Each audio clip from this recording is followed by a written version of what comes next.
Hello, everybody. Hello. Sorry, let me get rid of that. Let me pull this up. Hold on a second here. Let me get the screen all set up here. Good afternoon, everyone. Happy Monday. So, I am going to tell you now that I am sick and I will be blowing my nose probably a million times. I would prefer to be in bed right now. I kid you not. Um, my husband last night was like, take some Benadryl and go to sleep. And I was like, Benadryl, I don't know, makes me groggy when I get up. And since you got to get up so early, to put the kids on the bus and stuff. And he's like, no, I'll do it. I'm home tomorrow. And I'm like, meh, you know, you know how men are. They forget something. I'm like, he'll forget something. He'll forget her fork or something for her lunchbox. And so my little woke me up anyway, because that's, I usually get her ready for school. And I actually just, I guess, wrangled from afar. Almost forgot. He did almost forget the fork, though. So this is why I said no. But I ended up taking the Benadryl anyway and going to sleep because, oh my God, my fever was through the roof. And my equilibrium has been off for about a week. I've had this happen to me before.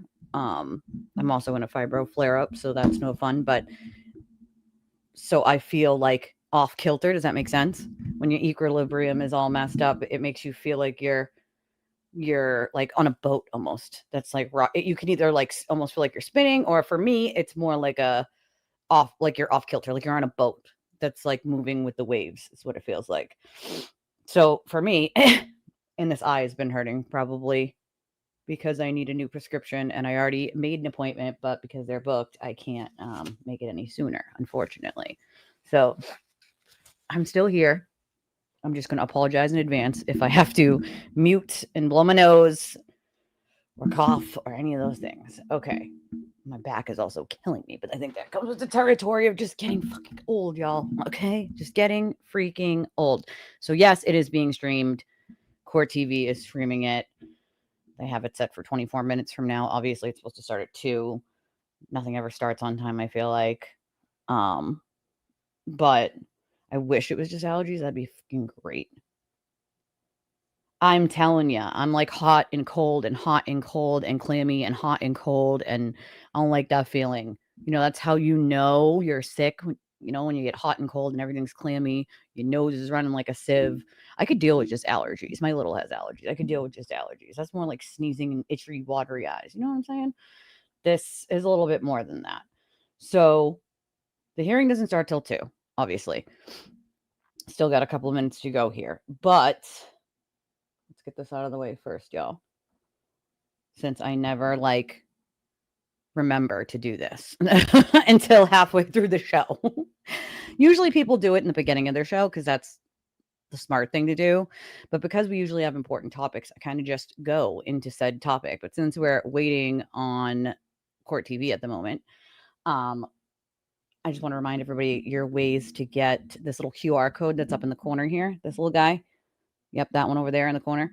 Murder by Maestro made that for us. For those of you who have iPhones and can't get their memberships to the channel on your phone, you can put me on the TV and just scan that code with your phone, with the camera of your phone, and it'll bring you to the thing where you can get a membership. Those of you with Androids can already do that.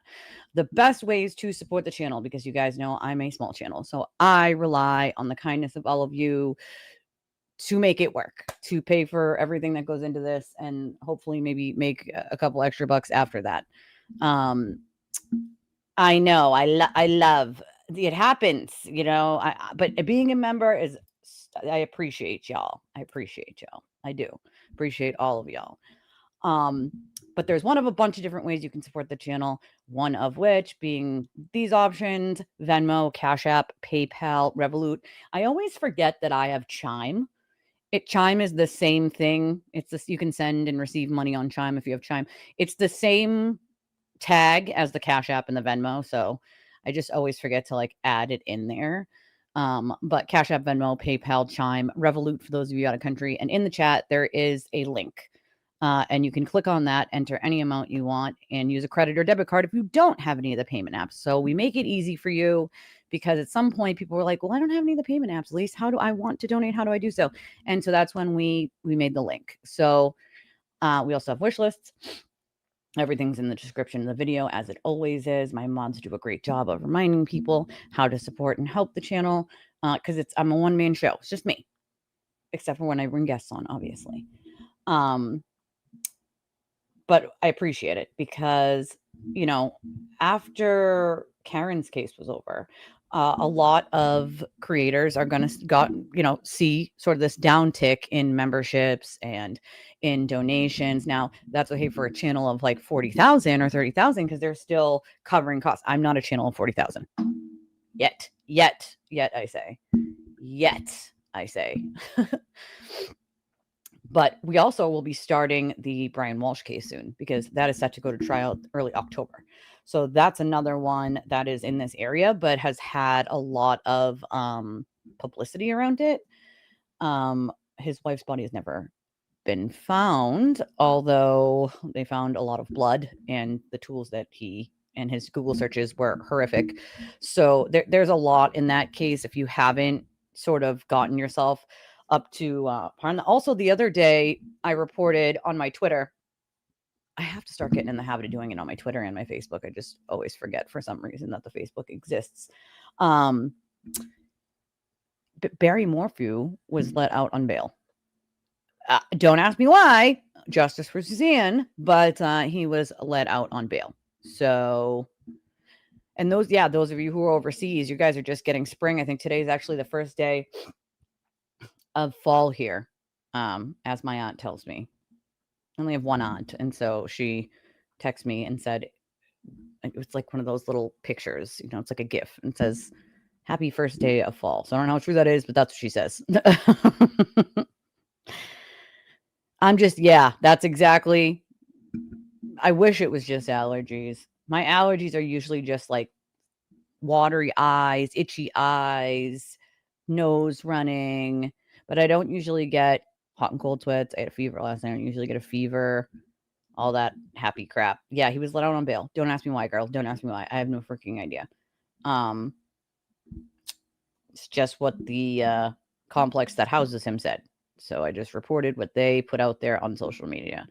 I don't know why you would allow somebody like that out, especially when you've indicted the person twice. I mean, I feel like it's not a very smart move, but our justice system hasn't been making very smart moves lately.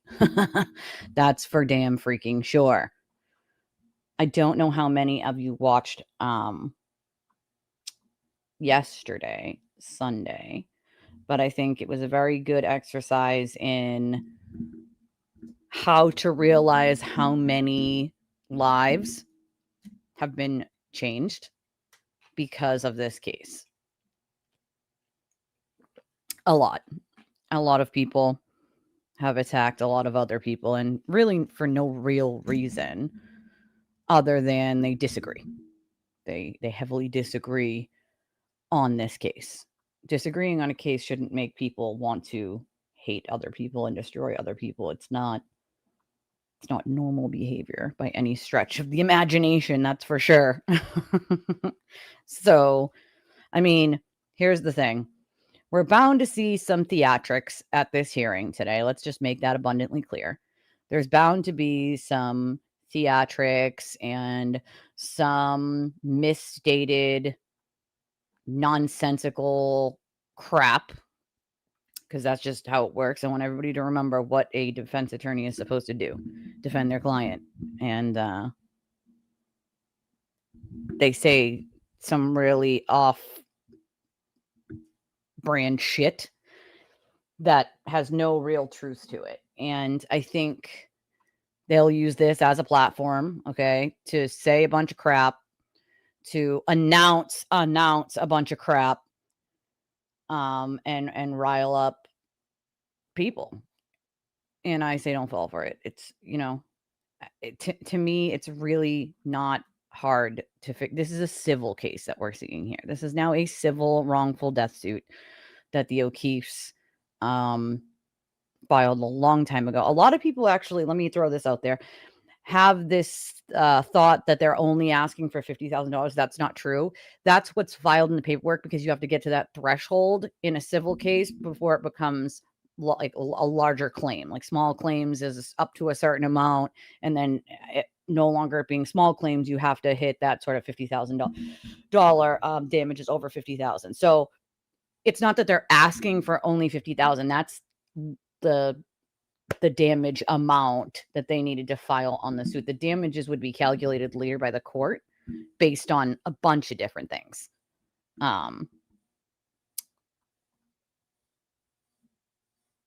Of course. So Jesse said there's a bunch of people that are there and a bunch of people that went to the courthouse. So this is Plymouth County, by the way. It's not Norfolk County. It is Plymouth County. And the judge is one. I read the name of the judge, but I do not know who said judge is. I don't. I'm sorry. I don't. Thank you for your donation, Sarah. I do not know who is behind that account or how to get in touch with them. I have no idea who it was. But most people know that if there's, if you're a victim, my DMs are always open. People know how to get in touch with me. I have Facebook. I have, but I will happily pass along your name if that person ever contacts me and tell them. I mean, somebody told me that they deactivated. I don't know if it was yesterday or the day before. I think it was the day before. But I didn't have a ton of interaction with that account. Just random DMs here or there, but nothing of substance on that account. So I don't know who ran it. I don't know how to get in touch with them, but maybe they'll see this, hopefully, and reach out to you. Hopefully. How far is Plymouth from Canton? But I'll definitely pass your name on, Sarah, if they ever reach out from a different account and tell me that they used to be that account, because I don't know who it is. So it's about not necessarily 40 minutes. I think if you went from Canton and then you went through, trying to think of the best way down to Plymouth from Canton, would probably be through Avon, maybe. So, I mean, yeah, it could still be maybe 40 minutes, 35, 40 minutes. So Plymouth, of course, is right next to Kingston. Kingston is right next to Carver.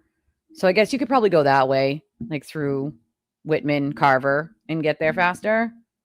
Because it's a civil case and it was filed in Plymouth County. So they would do it in Plymouth County for civil.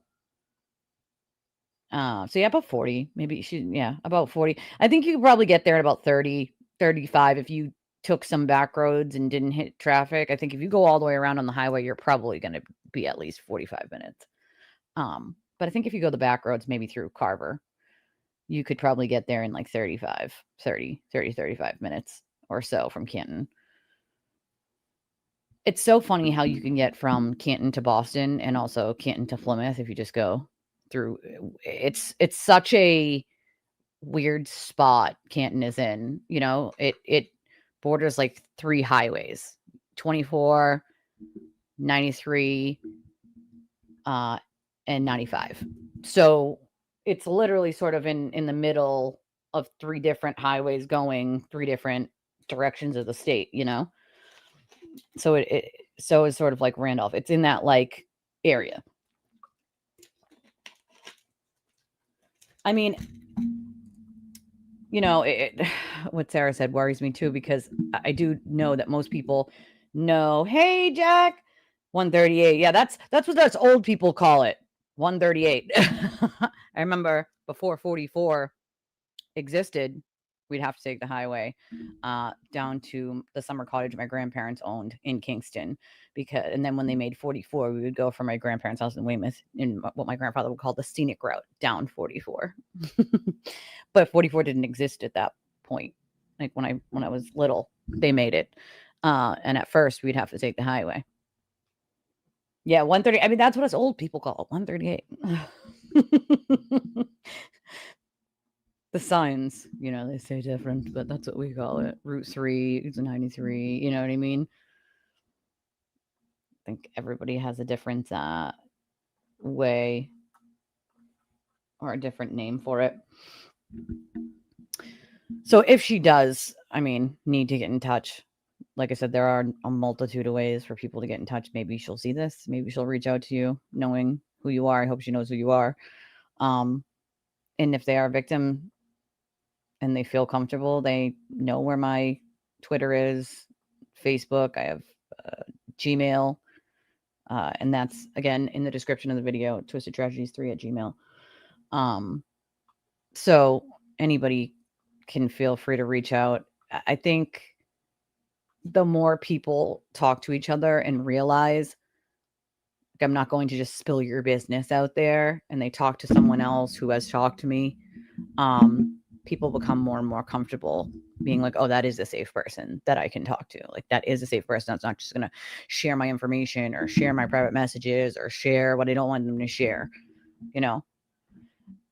Not much, really.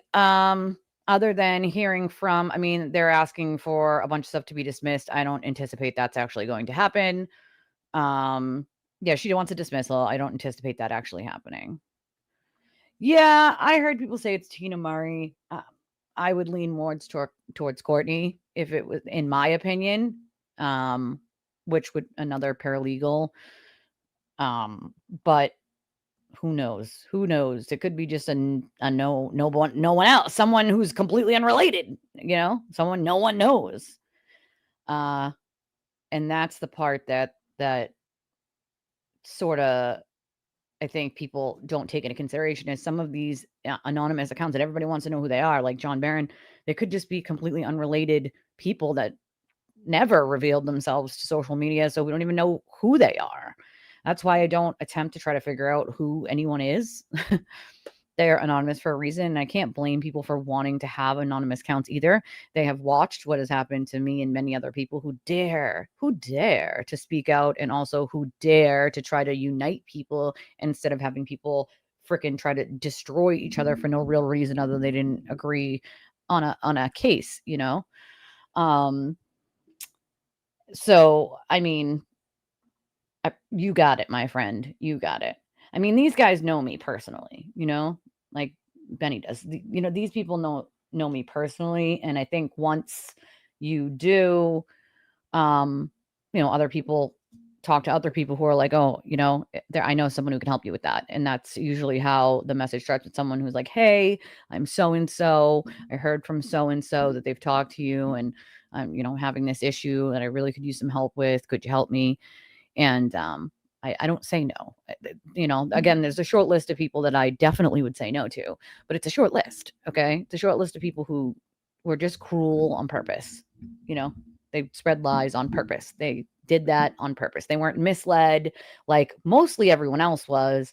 They weren't under the impression that things were true that weren't. They knew some of these things weren't true. They pushed them out there on purpose to harm people. And those are the people on my short list of people I would never help. And for me to say I wouldn't help someone, ask my husband how big that would be. Ask my husband how big that would be, because I would basically help almost anyone. So, it comes to the point where you have to look around and say, what created this disaster? What created so much hate and anger and vitriol? Like, what created that? You didn't find a human monster? I am shocked. I am shocked, Jesse. I am shocked. I was not the monster you were told. Oh, I am God. My God, imagine that. Jack, I appreciate you, my friend. Imagine that, right? Do you know how many times I've heard something similar to that? Like, you're completely opposite of what we were told. Like, no shit, Sherlock. And I'm going to bet most everyone else is also the opposite of what they were told. Like, again, I don't care how much hate, like, you guys know. I'm just going to say it. It might not be something popular when I say things, but it's the right thing, right? And I'll tell you this. I will tell you there's plenty of people who have been smeared and harassed and defamed that are not bad people like they were told. One of those people is Esty. Did anyone bother to get to know her as a person? I bothered, and she seems like a very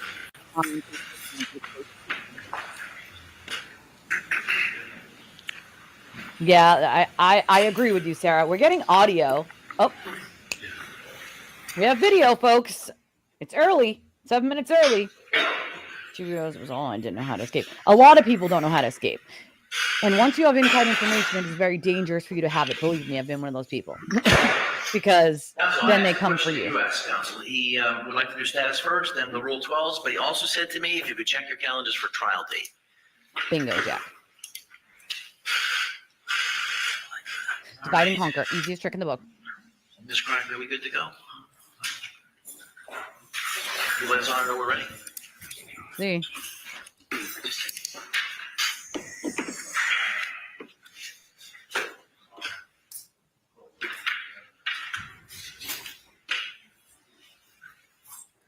Hey, get off your phone. Not supposed to be on a phone in the court. Yeah, that's rude and disrespectful as hell.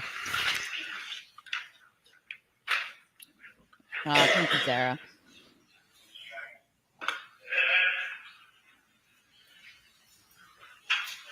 I mean, the judge actually doesn't want to see a bunch of minions in his courtroom.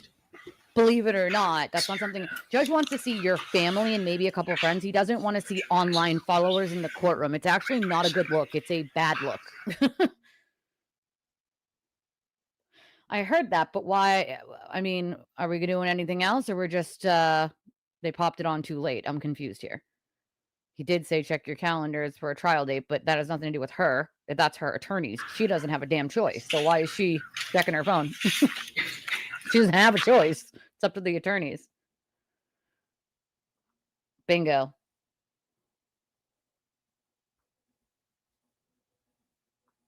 Yeah, the attorneys, which is what I understand, but her, she doesn't need to be on her phone. She doesn't get to pick the date. It goes by what the attorneys are agreeing to. There's Peg and there's Paul. I see Peg. I see Paul. I see John's best friend. See his cousin. Just trying to look and see who I can see from here.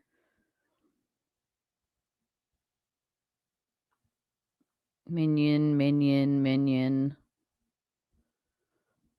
Other people who are just in the courtroom. This is the civil wrongful death suit, Jack.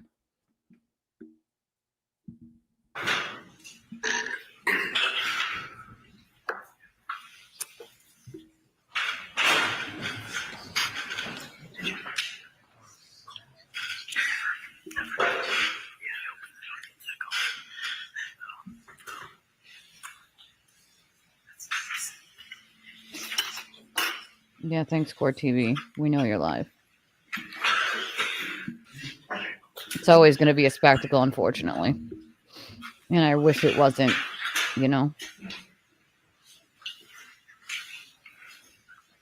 Crap. All right.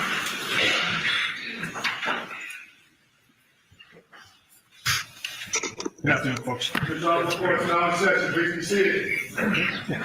afternoon, Your Honor. Good afternoon. All before the court is 2483 CV 692. This is the case of Paul O'Keefe and Alia versus C&C Hospitality, LLC, DBA, CF McCarthy. That Alia case is called for status and for Rule 12 motions. Counsel, please introduce yourself for the record, beginning with plaintiff's counsel.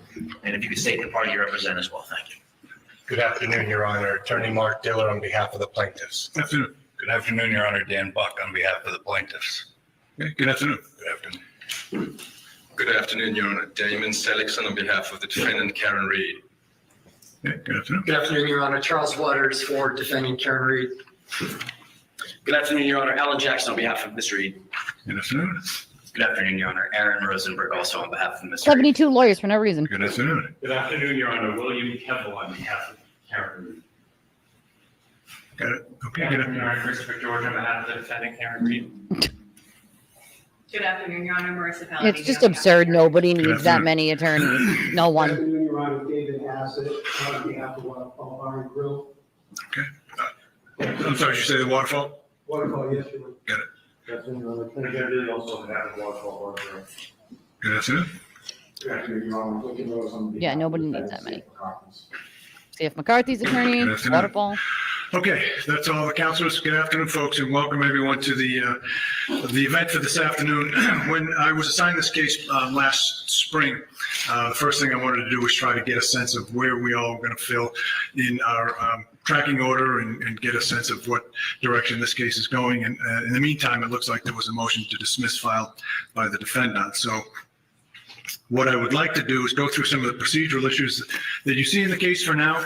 We can talk about tracking order. I do think that it's important to get a trial date established at this point, like we would do with any kind of a wrongful death tort action.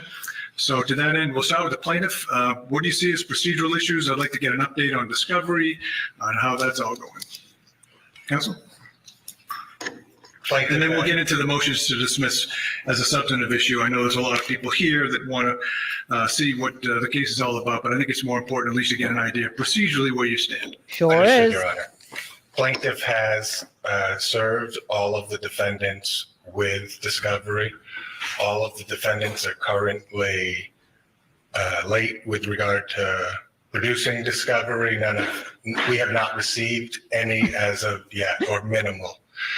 We have started to get some of the documents from the DA's office, though we are is significantly deficient at this point. We're still waiting for the records to come in. So we undertook with the stay that we weren't able to get any information, and the DA's office wasn't turning anything over while the criminal matter was pending. So we're still trying to get all the documentation in. Okay, but just if I can follow up on that, the stay that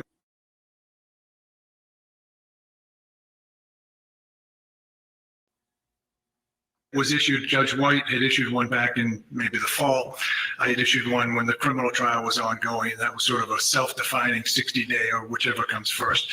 So that should be pretty much in the rearview mirror for now, right?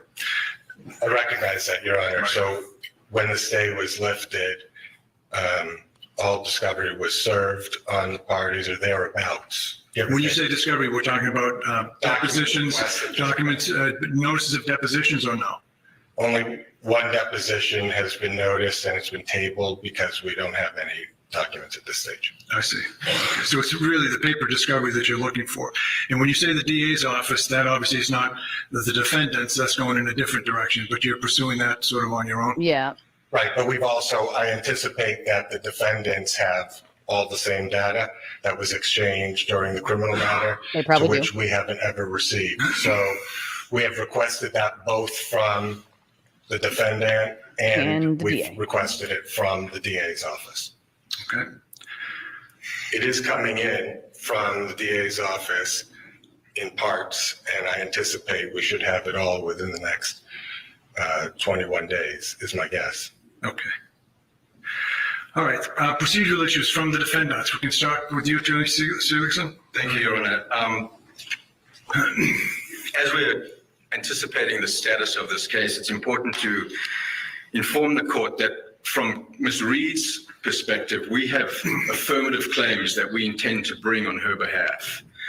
Those claims stem from the same facts that are at issue in this case. Those claims, Your Honor, are against parties that are not in the litigation at this point, including the Massachusetts State Police, Lieutenant Brian Tully in his personal capacity, Sergeant Yuri Buchanan in his personal capacity, Michael Proctor. Those claims would be in the nature of violations of Karen Reed's civil rights and conspiracy. The claims against the Massachusetts State Police would be negligent training, supervision, and retention of Massachusetts State Police troopers. We also intend, Your Honor, to bring claims, affirmative claims, against Brian Albert, Nicole Albert, Matthew McCabe, Jennifer McCabe, and Brian Higgins. It's just a who way were to the like occupants announce of they're 34 gonna, Fairview we're Road gonna do in all this. Canton on the night in question. Oh, Those please. claims will be in the nature of civil conspiracy, violation of Karen Reed's civil rights, No, it doesn't belong in and then a this. claim That's a against the completely, town it'd of be a Canton through its police department for negligent failure to different case secure the completely. garage and the sally port. We This is just their way to asking the court's say it permission in public. to bring those claims in this case No, because they do arise out of the same nucleus of operative facts. it's a completely different case. In order for us to fairly defend Ms. Reed in this case, those claims, those parties need to be asserted in this case. What we'd like to ask the court's indulgence for is we have a proposal of how to bring those claims in, Unreal. given the voluminous nature of this case. That would be 10 additional parties coming in. To do that, we would be alleging that the individuals in the House diverted attention away from themselves towards Ms. Reed, that law enforcement Please.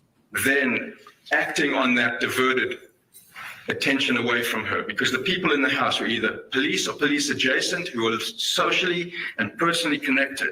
Oh, boy. Then they collectively conspired to ensure that what happened Oh in my- the House The nerve was of this not attorney is explored and hilarious investigated. to me right now. And instead, Ms. Reed was wrongfully targeted, maliciously prosecuted, made to stand behind face her 2 car, criminal y'all. trials for the death of John O'Keefe, and is now facing allegations Exactly. of wrongful Trying death, to all turn it into stemming from another the same spectacle. claims. How do we synthesize the process to Another bring these spectacle. claims and parties in? What we're asking the court to consider is for us, at the time we file her answer to the complaint, we've got some claims that we're asking to be dismissed, regardless of how the court decides those.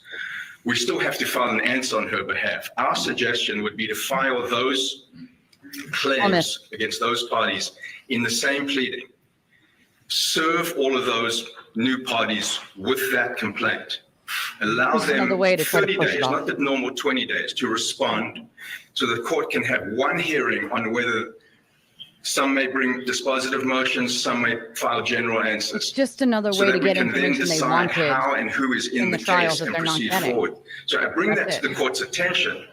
And That's all it is. I'm happy to brief it so that Mr. Dillard can have an Well, opportunity. at a minimum, you're going to do that. I'm envisioning what the plaintiffs are going to say to this rather extraordinary process, but go ahead. Yep, not gonna happen. That would be, otherwise it's going to be a very unwieldy, delay-inducing process, and we're not looking to do that. This accounts for trying to conserve No, file a judicial different suit if resources, that's what trying you're gonna to have a streamlined There's no merit. approach, at the same time making sure that all the claims and all the parties are in this No merit. case. The alternative would be for us to file a separate action on Ms. Reed's behalf, alleging these claims, and then move to consolidate immediately with this case, which Your Honor has broad discretion to allow. The point being, the claim should be in this case. She can do her own case. They all File arrive her own out of the case. same facts. They're not separate. And that's essentially what we'd like to do. We'd like to brief that, Your Honor, and have the plaintiffs respond and then proceed from there. Okay. All right, let's hear it then from the Waterfall. Yes, Your Honor. We are in the process of completing written discovery propounded to us from the plaintiff. We're under extension until next month. We anticipate that will be completed then. We as well. When you say an extension, this is an agreed to extension? Because the tracking order is what it is. We'll get to that in a little bit. It's been agreed to, Your Honor. Okay. And then, Your Honor, we're looking at depositions, but we don't want to consider noticing depositions yet until a lot of the document requests have been answered and the subpoenas for keeper of records. We haven't seen any of the records. We're aware of them certainly from the criminal Eventually, file, bars do but just there are a settle. lot of records, as I understand it, that are still to be produced so that we would then proceed with depositions as warranted in conjunction with counsel and obviously picking dates that work for all. But that's what we foresee in the immediate future, Your Honor. All right, thank you. Let's hear from C.F. McCarthy, yeah. then. Darvo. You're on a similar boat as to Waterfall. We were putting finishing touches on our. Yep, that's what they're trying to do, get it moved to the federal court.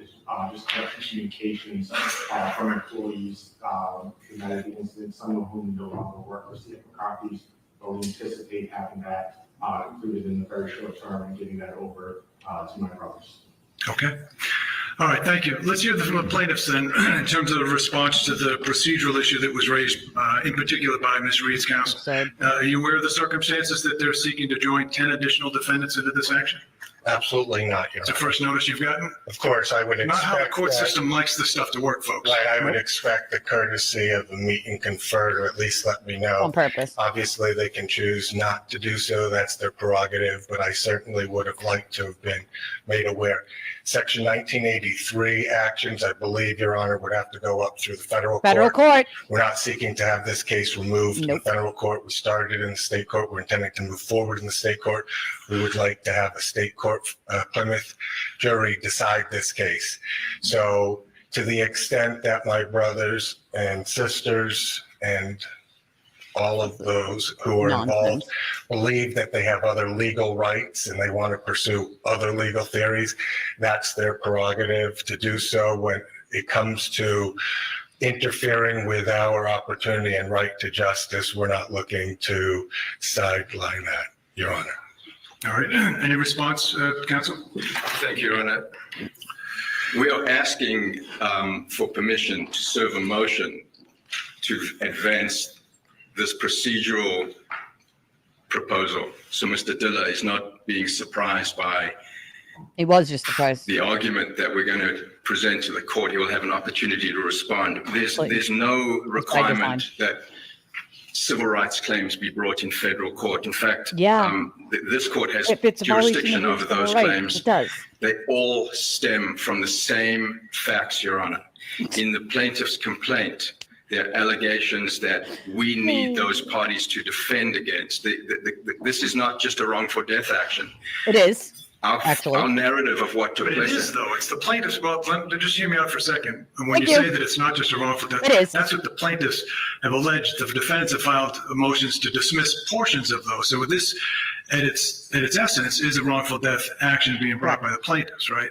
So what you're seeking to do is to Start another lawsuit. be allowed to amend these proceedings and to effectively bring in 10 other defendants for the claims that the defendants have against those third parties that aren't noticed here, right?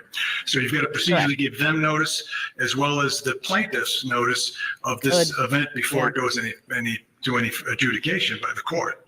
And that's what we've built into this proposal, which is trying to streamline that process, not depriving them, please. the new parties, of the opportunity to argue both the procedure as well as the substance. Judge ain't buying And it. I can we're tell. suggesting Judge ain't buying instead it. of serving party X with a third party motion for a complaint, then that party opposes it, then the court rules, then That's that how it party works. perhaps is brought into the case and then brings another motion to dismiss substantively. We're not seeking to.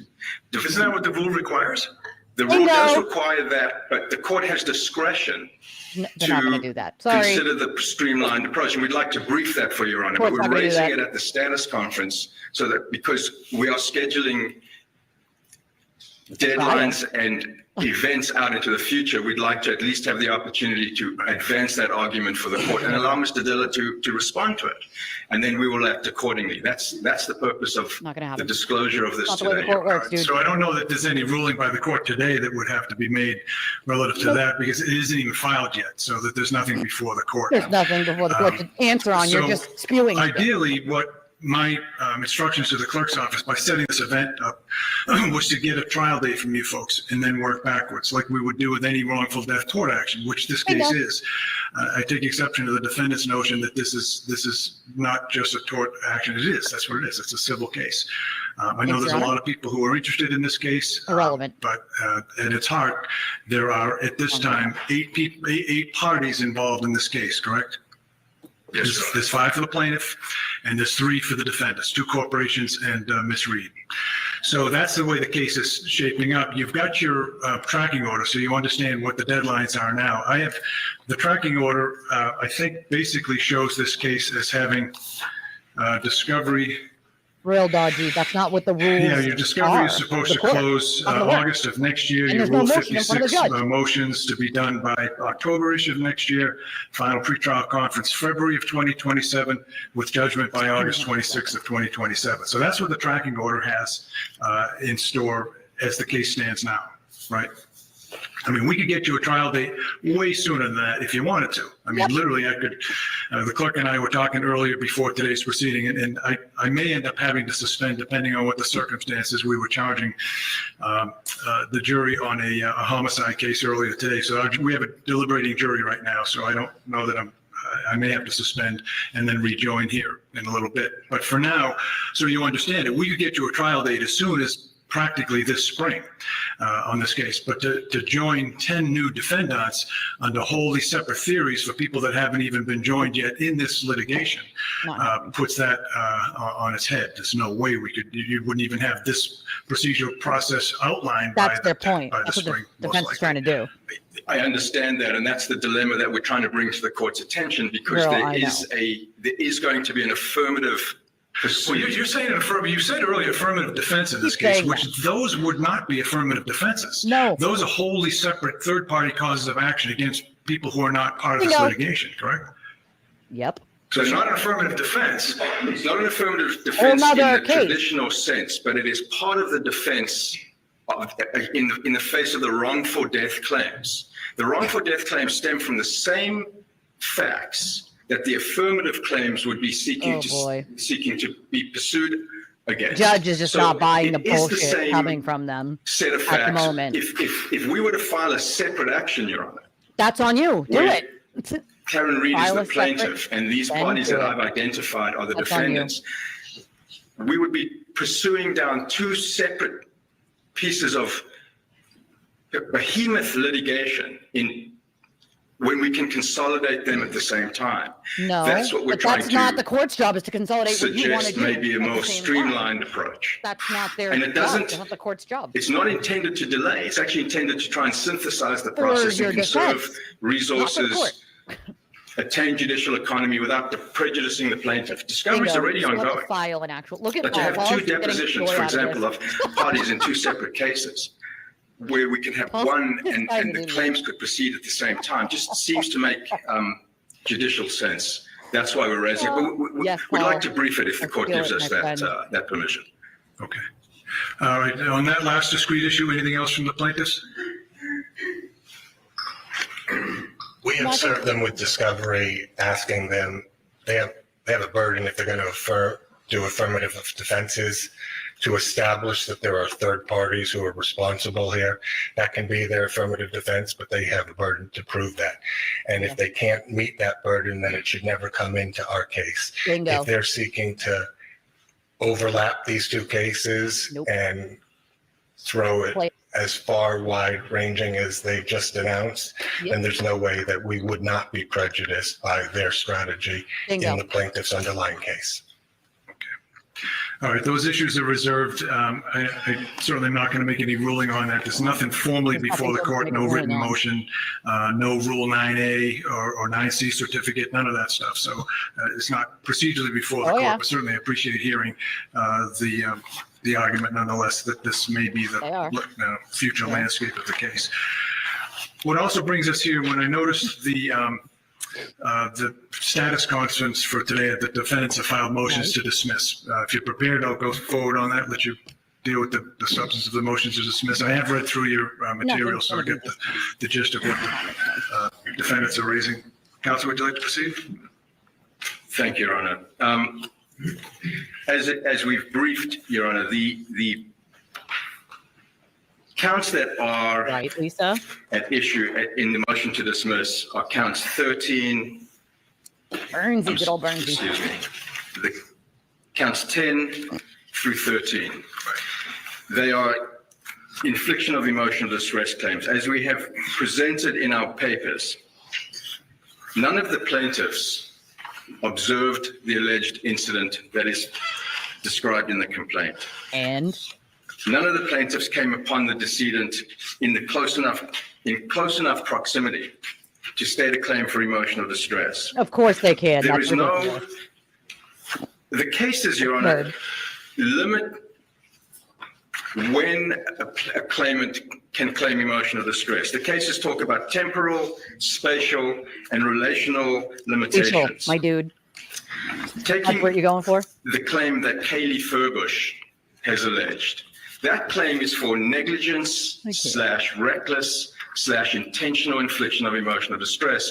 And the basis of that claim is that there was a discussion on the telephone or discussion after Karen Reed had left 34 Fairview in Canton and had somehow started to fabricate a story about what had taken place.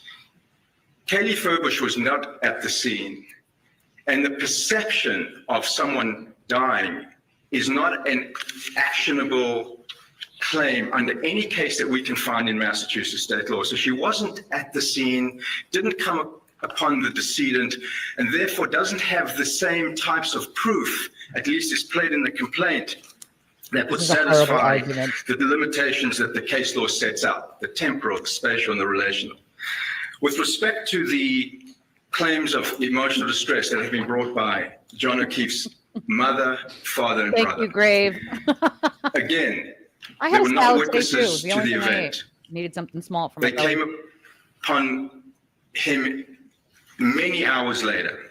There are cases, and particularly the Cohen case that is cited in our brief, that speaks to the time that passes between an alleged event and when a family member or a bystander witnesses the consequences of that alleged event.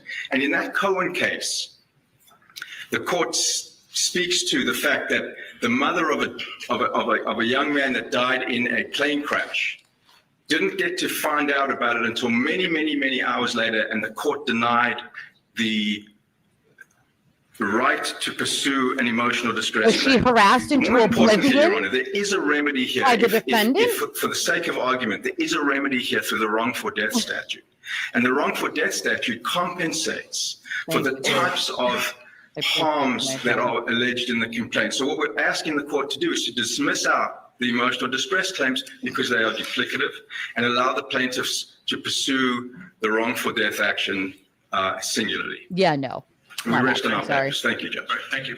So let's turn to the other defendants, if they want to be heard. You've filed separate motions, Stupidest essentially argument arguing the I've same release. ever But if you have heard. anything you want to add, you certainly can. The waterfall? Yes, Your Honor, we have the waterfall just very briefly. I think the distinction here the counsel's making is that these claims, these infliction of emotional distress claims are intended when you're in the zone of danger or you're a recipient witness. And in this instance, it's many hours later that the parents are seeing the decedent in the hospital. I think it's after 7:50 a.m.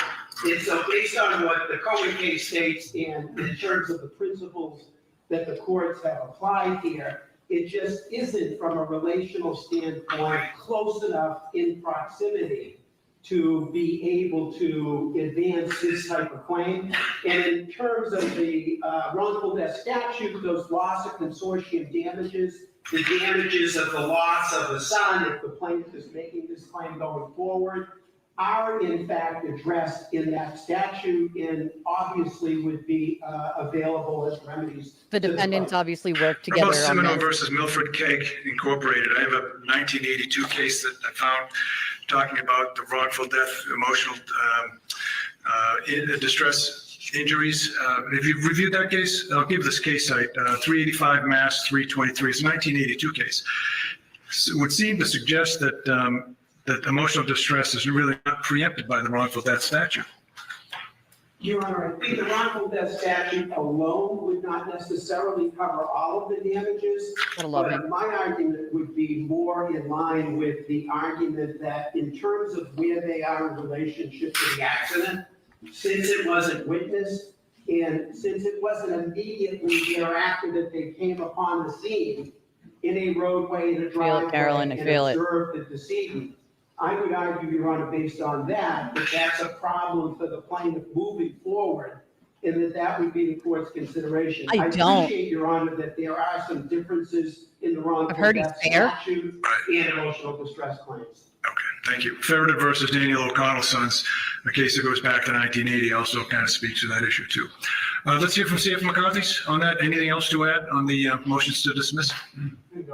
Okay. All right, great. All right, I'll take that issue under advisement. I do have some, I'll read through your briefs a little more closely. Allow us to. Yeah, of course. What I was going to say is that what will happen in just a few moments, I'm going to give the plaintiff an opportunity to respond to that. But I want everyone who's sitting here to understand that the comments I'm making now are not really doing other than just trying to tease out what the issues are. Motions to dismiss are not based upon the evidence, but rather on the allegations that are contained in the complaint. And those allegations, for purposes of a motion to dismiss, have to be accepted as true. And the question is whether or not the plaintiffs have stated a plausible claim under the case law, Iacchino and others that deal with this issue. So with that context, plaintiff, if you want to respond to both the motions to dismiss raised by, I should say, both the two corporate defendants and Ms. Reed. I do, Your Honor. But he doesn't, Thank you. he wouldn't put up with what The Bev question did. that's really posed for this court is, like you just said, assuming all facts are true, indulging every inference in the plaintiff's favor. Bingo. Does the That's the law. plaintiff's complaint plausibly suggest that plaintiffs are entitled to relief? The answer is yes. This is a motion to dismiss. The lowest standard, the Brum case, plaintiff's obstacle is a minimal hurdle, a relatively light burden, so long as the court looks at the allegations holistically. If relief to the plaintiff is plausible by the cumulative effect of all the factual allegations pled, we survive the motion to dismiss standard and we move forward to discovery like we should in all cases and in this one. There are three arguments that my brothers have put forward in this case. We oppose all three of them as follows. Number one, the defendants incorrectly state the law by suggesting that NIED claims are subsumed or preempted by the wrongful death statute. They are not. Number two, Your Honor, the defendants improperly seek to limit the scope of NIED claims by creating an arbitrary bright line test for such cases. Number three, Your Honor, the defendants failed to holistically consider the facts alleged and the known vulnerabilities of the plaintiffs when evaluating the defendant's extreme and outrageous conduct in violation of the infliction of emotional distress standard. I recognize that this court is not new to this case, and I recognize that most people already understand the facts, but I think it is important and significant that I at least highlight the ones that will be at issue here today. Throughout, we intend, like we did in the complaint, to refer to John O'Keefe as JJ. That is what he was affectionately referred to by his niece and nephew. JJ no longer has a voice. His life was wrongfully taken on January 29th, 2022. He lived a life of service.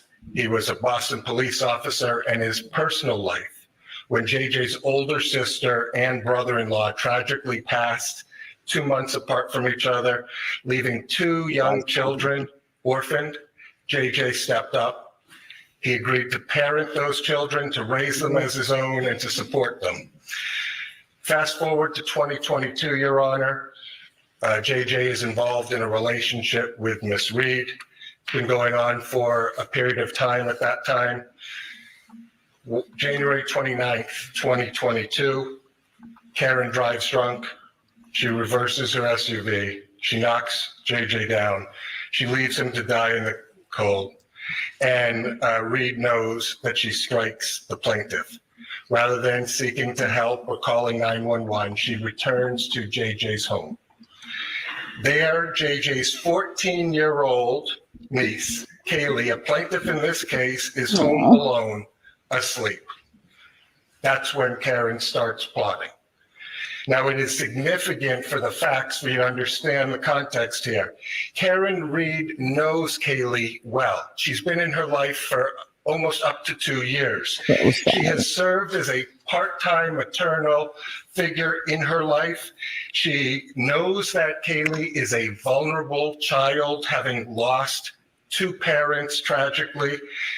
And 1 to 2 hours before JJ's body is ever found, She's saying he's dead. before anybody knows his whereabouts, Karen Reed decides to wake up Kaylee in a panic.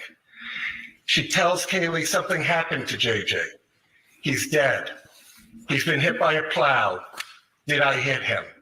All to a 14-year-old child woken up from sleep who's already lost 2 parents.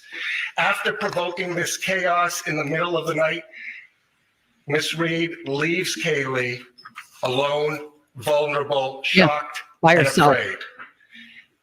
It's now 1 to 2 hours later. It's at or around 6 a.m. in the morning. JJ's injured body is now found. Right where Karen left him, buried in the snow, 911 is called. Now is when JJ's family learns of JJ's injury. JJ's injuries at this point enter into the O'Keefe's consciousness at around 6 a.m. They rush to the hospital. It's That poor 7:50 kid, a.m. man. That's when the hospital pronounces JJ dead.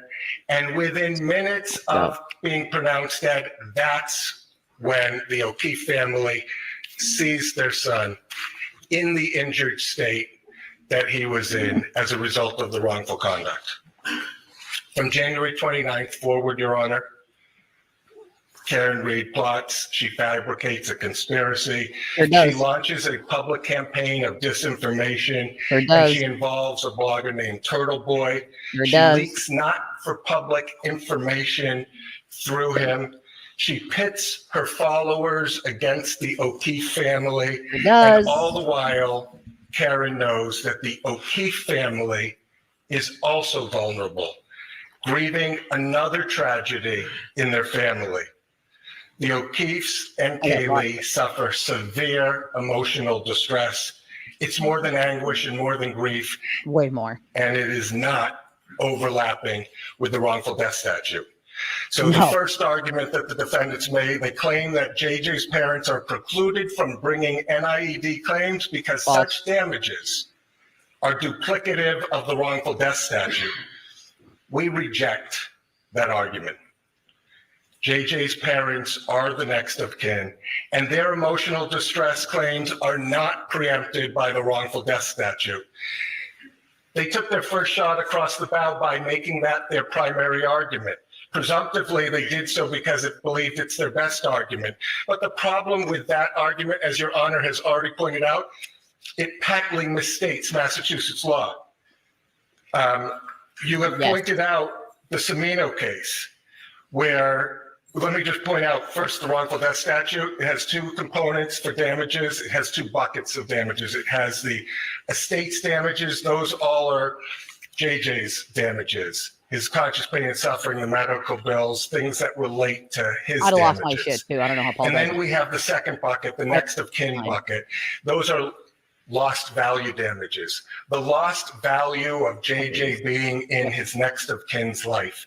Correct. And in that case, Your Honor, it is just the parents. Now, they suggest that those are overlapping with the NIED, but Your Honor was right to point out the Semino case, where a drunk driver kills a 9-year-old boy. The father of that 9-year-old boy brings a case against the drunk and the bar for over-serving him. The father brings 2 separate causes of action, one for wrongful death, one for NIED, negligent infliction of emotional It distress. will be, Holly. The court held in that, and I quote, argument that plaintiff's claim for emotional distress is preempted by wrongful death action misconstrues the common law cause of action for emotional distress.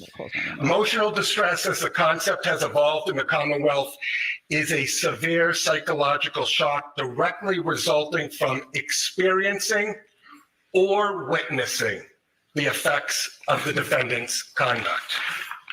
A claim for damages based on emotional distress, the court says, does not include an administrator's claim for loss of consortium, which will be present in every wrongful death action such as this. Since emotional distress is a wrong to plaintiff distinct from what was done to his son and the statutory beneficiaries of the decedent, it is not a duplicative remedy. It is not preempted by the wrongful death statute. And that's page 334 of the Cimino case, Your Honor. Cimino still remains good law. You were right to point that out. It directly contradicts everything that my brothers just argued here in this court. And I see no reason why this court should overturn the good standing law that exists under the Cimino. We ask that Your Honor deny the motion to dismiss for that first argument. The second argument that they make, Your Honor, is that the plaintiff's NIED claims are not sufficiently contemporaneous with the alleged accident because the family sees JJ 7 hours after the accident. But the law does not endorse such a narrow, arbitrary interpretation of the law. Sure does not. It is misplaced for the defendants to focus arbitrarily on the time of the accident, because let's look at the law itself. The liability for NIED depends on a number of factors: where, when, and how the injury enters into the consciousness of the plaintiffs. And it also requires the degree of relationship between those plaintiffs. But I repeat, where, when, and how the injury enters into their consciousness. It is misplaced for the defendants to suggest that it matters emotional distress. that plaintiffs were not at the scene of the accident. Because as you pointed out, the Farrader case stands in the exact opposite, where the plaintiff who rushes onto the scene and finds his loved ones injured has no greater entitlement to emotional distress for that shock than a plaintiff who rushes to the hospital, so long as the shock follows closely on the heels of. It is misplaced for the defendants also to suggest that there is a bright line test for the number of hours that passes between the time of an accident and when the injury enters into the consciousness of the plaintiffs. Your Honor has persuasive authority from the Zachary case that shows that an NIED case can survive even when the close family doesn't see the deceased body or the injured body until a day later after the wrongdoing. There is no bright line test. NIED is a fact-intensive analysis. And when we apply the law to the facts of this case, let's look at where, when, and how the injury enters into the consciousness of the people that we're bringing those cases for. It's 12:30 a.m. and nobody except Karen Reed knows about JJ's injuries. Defendant's wrongdoing continues into those early hours. She knows she struck him. She seeks no medical help. Instead, she chooses to cover it up and hides the injuries from anyone. It's not until 6 a.m. that JJ's injuries are even capable of getting into anyone's consciousness. The O'Keefe family immediately learns of JJ's injury, and they closely on the heels, they rush to the hospital, at which time they see the deceased body within minutes of him being declared dead. It is incredulous to think that a wrongdoer who hides the wrongdoing and the injury from anybody can be relieved of liability simply because the injury amount of hours becomes knowable only after they disclose it. The defendant's cited cases are inapposite. They have no relationship to what is being asked of this court. They all involve a motion for summary judgment standard, which is a very different standard than the one that we are talking about here today, the motion to dismiss, the lowest hurdle to overcome. They try to equate it to a mother who learns of the rape of her daughter 7 months later, but that rape was known to other people within days. They try to relate it to the Migliore case, which has no relevance because it deals with somebody who has no close relationship. They didn't even know the decedent, and therefore it doesn't meet that standard. And then they rely on the Cohen case, which I heard both sides try to suggest has relevance. But in that case, Your Honor, the mother learns of her son's death 7 hours after the death. That's 7 hours after the injury occurred. And by the way, it was already knowable 7 hours earlier by other people when that plane crash was projected, and the son of the woman who brought the claim knew about her own, his brother's death. The mother is 1,000 miles away, so spatial proximity is not there, and she only learns of it via phone. Does not experience the injury and never sees the body. Contrast that with everything that we talked about, 7 lawyers Your doesn't say you Honor, have financial issues. where as soon as it was knowable, they learned about it, they rushed to the hospital, they saw the body, and they saw the body within minutes of him being declared dead. The purpose of the law is to distinguish between emotional distress from perceiving an injury versus the expected anguish that any person would feel from the death of a loved one. I want to talk briefly about Kaylee and her NIED claim to suggest because she wasn't at the scene or because she was not at the hospital that day and they tried to spare her of that does not suggest she doesn't have a right. In fact, she experiences the trauma, the panic, the chaos of the injury contemporaneous with Karen Reed waking her up in the middle of the night and exclaiming that her parental figure, the third that she has now lost, was dead, hit by a plow or her SUV. Notably, this enters into her consciousness before anyone other than the wrongdoer knows of the injury. To the extent that defendant seeks relief because Kaylee did not see with her own 2 eyes, Don't have to. I refer you also to the Cohen case, which they cite for different reasons, but in it, the language talks about sensory perceptions to suggest that you can't use other senses in order to perceive and experience the injury or the injurious event is wrong. Otherwise, no blind person would have a legal right under NIED. Correct. We have many senses. My We daughter's use them blind. all the time. And when it enters into our consciousness, it's hard to undo It won't of go out. It is very different from learning that your close family member has died. That is upsetting. It will be upsetting to anybody. But to have experienced the event or the injury and enters into your consciousness, that is the very reason and the foundation why NIED exists as a claim. So on that second, we also suggest that you should deny Because it she was hiding because they that she experienced the committed a injuries crime and killed it. closely on the heels Makes it intentional. of them being Emotional knowable distress. and perceivable to anybody. Yep. Third, Your Honor, the defendants argue that the infliction, the intentional / reckless infliction of emotional distress claim should fail because there's no extreme or outrageous conduct directed towards the plaintiff. But when viewed holistically, the facts demonstrate that Ms. Reed should have known her extreme and outrageous conduct would be detrimental to these vulnerable plaintiffs. And I use the word vulnerable plaintiffs because it's relevant to our case law, Your Honor. It's misplaced to suggest that the conduct needs to be directed immediately towards those plaintiffs. As long as she should have known that the emotional distress was the likely result of her conduct, that's sufficient under the reckless infliction of emotional distress standard. So how do we evaluate what is extreme and outrageous?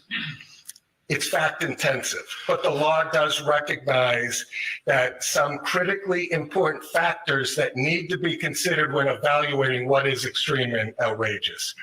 Plaintiff's susceptibility defendant's knowledge of that susceptibility, and the relationship between defendant and plaintiff. The case law all suggests that that gives rise to extreme and outrageous conduct. In evaluating whether defendant's conduct was extreme and outrageous, the courts should consider whether individuals at whom conduct is directed is known to be particularly susceptible to infliction of emotional distress. Boyle versus Wenck, 1979 case we cited to, Your Honor. Our case law has recognized susceptibilities to evaluate extreme and outrageous conduct to be a recent hospitalization in the Boyle case, a cancer patient in the Harrison case, elderly or frail people in the Bailey case, or children, minors, based on their age in the Sarkonis case, all that we've cited to, Your Honor, and I'm happy to give you cites. The law in Roman versus Trustees of Tufts College says, as it relates to this, the court should put as harsh a face on the defendant's actions as the basic facts would reasonably allow.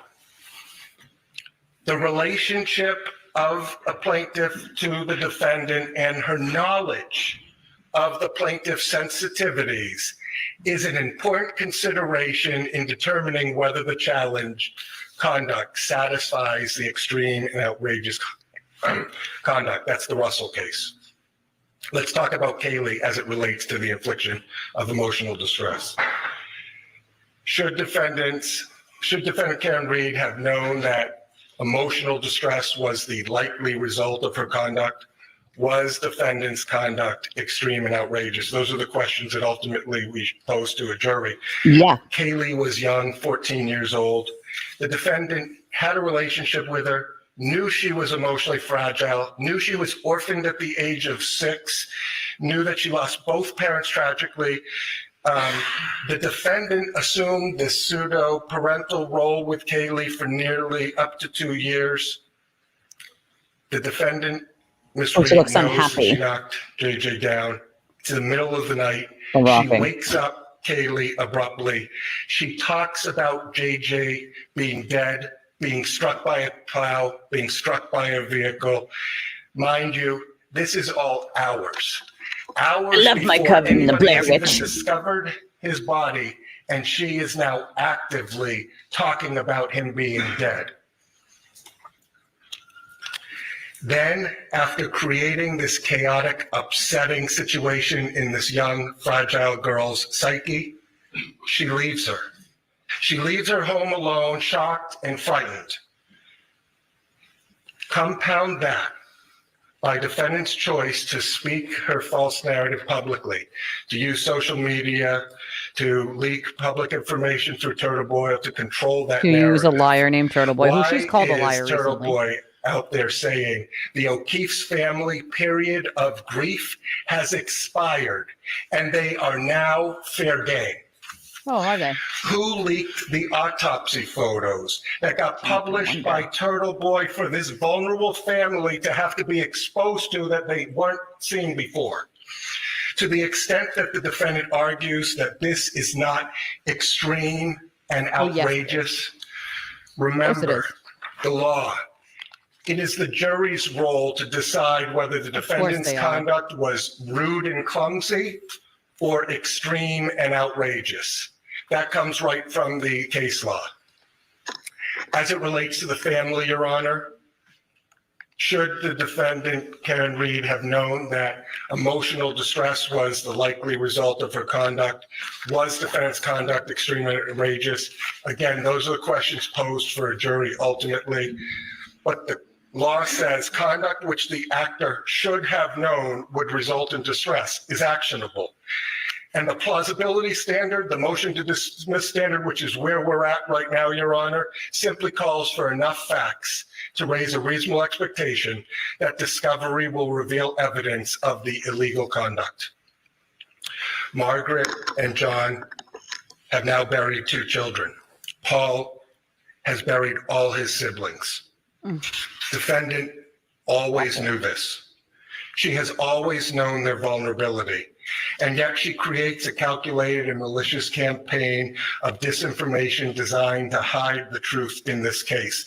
She pits the O'Keefe family versus the Reed family, and a reporter who she asserts editorial control publicly proclaims to Reed supporters, the O'Keefe Thank you, family's Janet. period of grief has expired and they are now fair game. Discovery Disgusting. will track how much leaked information defendants should have known would result in distress to the O'Keefe family. To the extent that the defendants suggest that this case fits nicely within any other case decided on this issue, remember the facts and circumstances here are exceptional. We wouldn't have these TV cameras or a full courthouse if they weren't exceptional.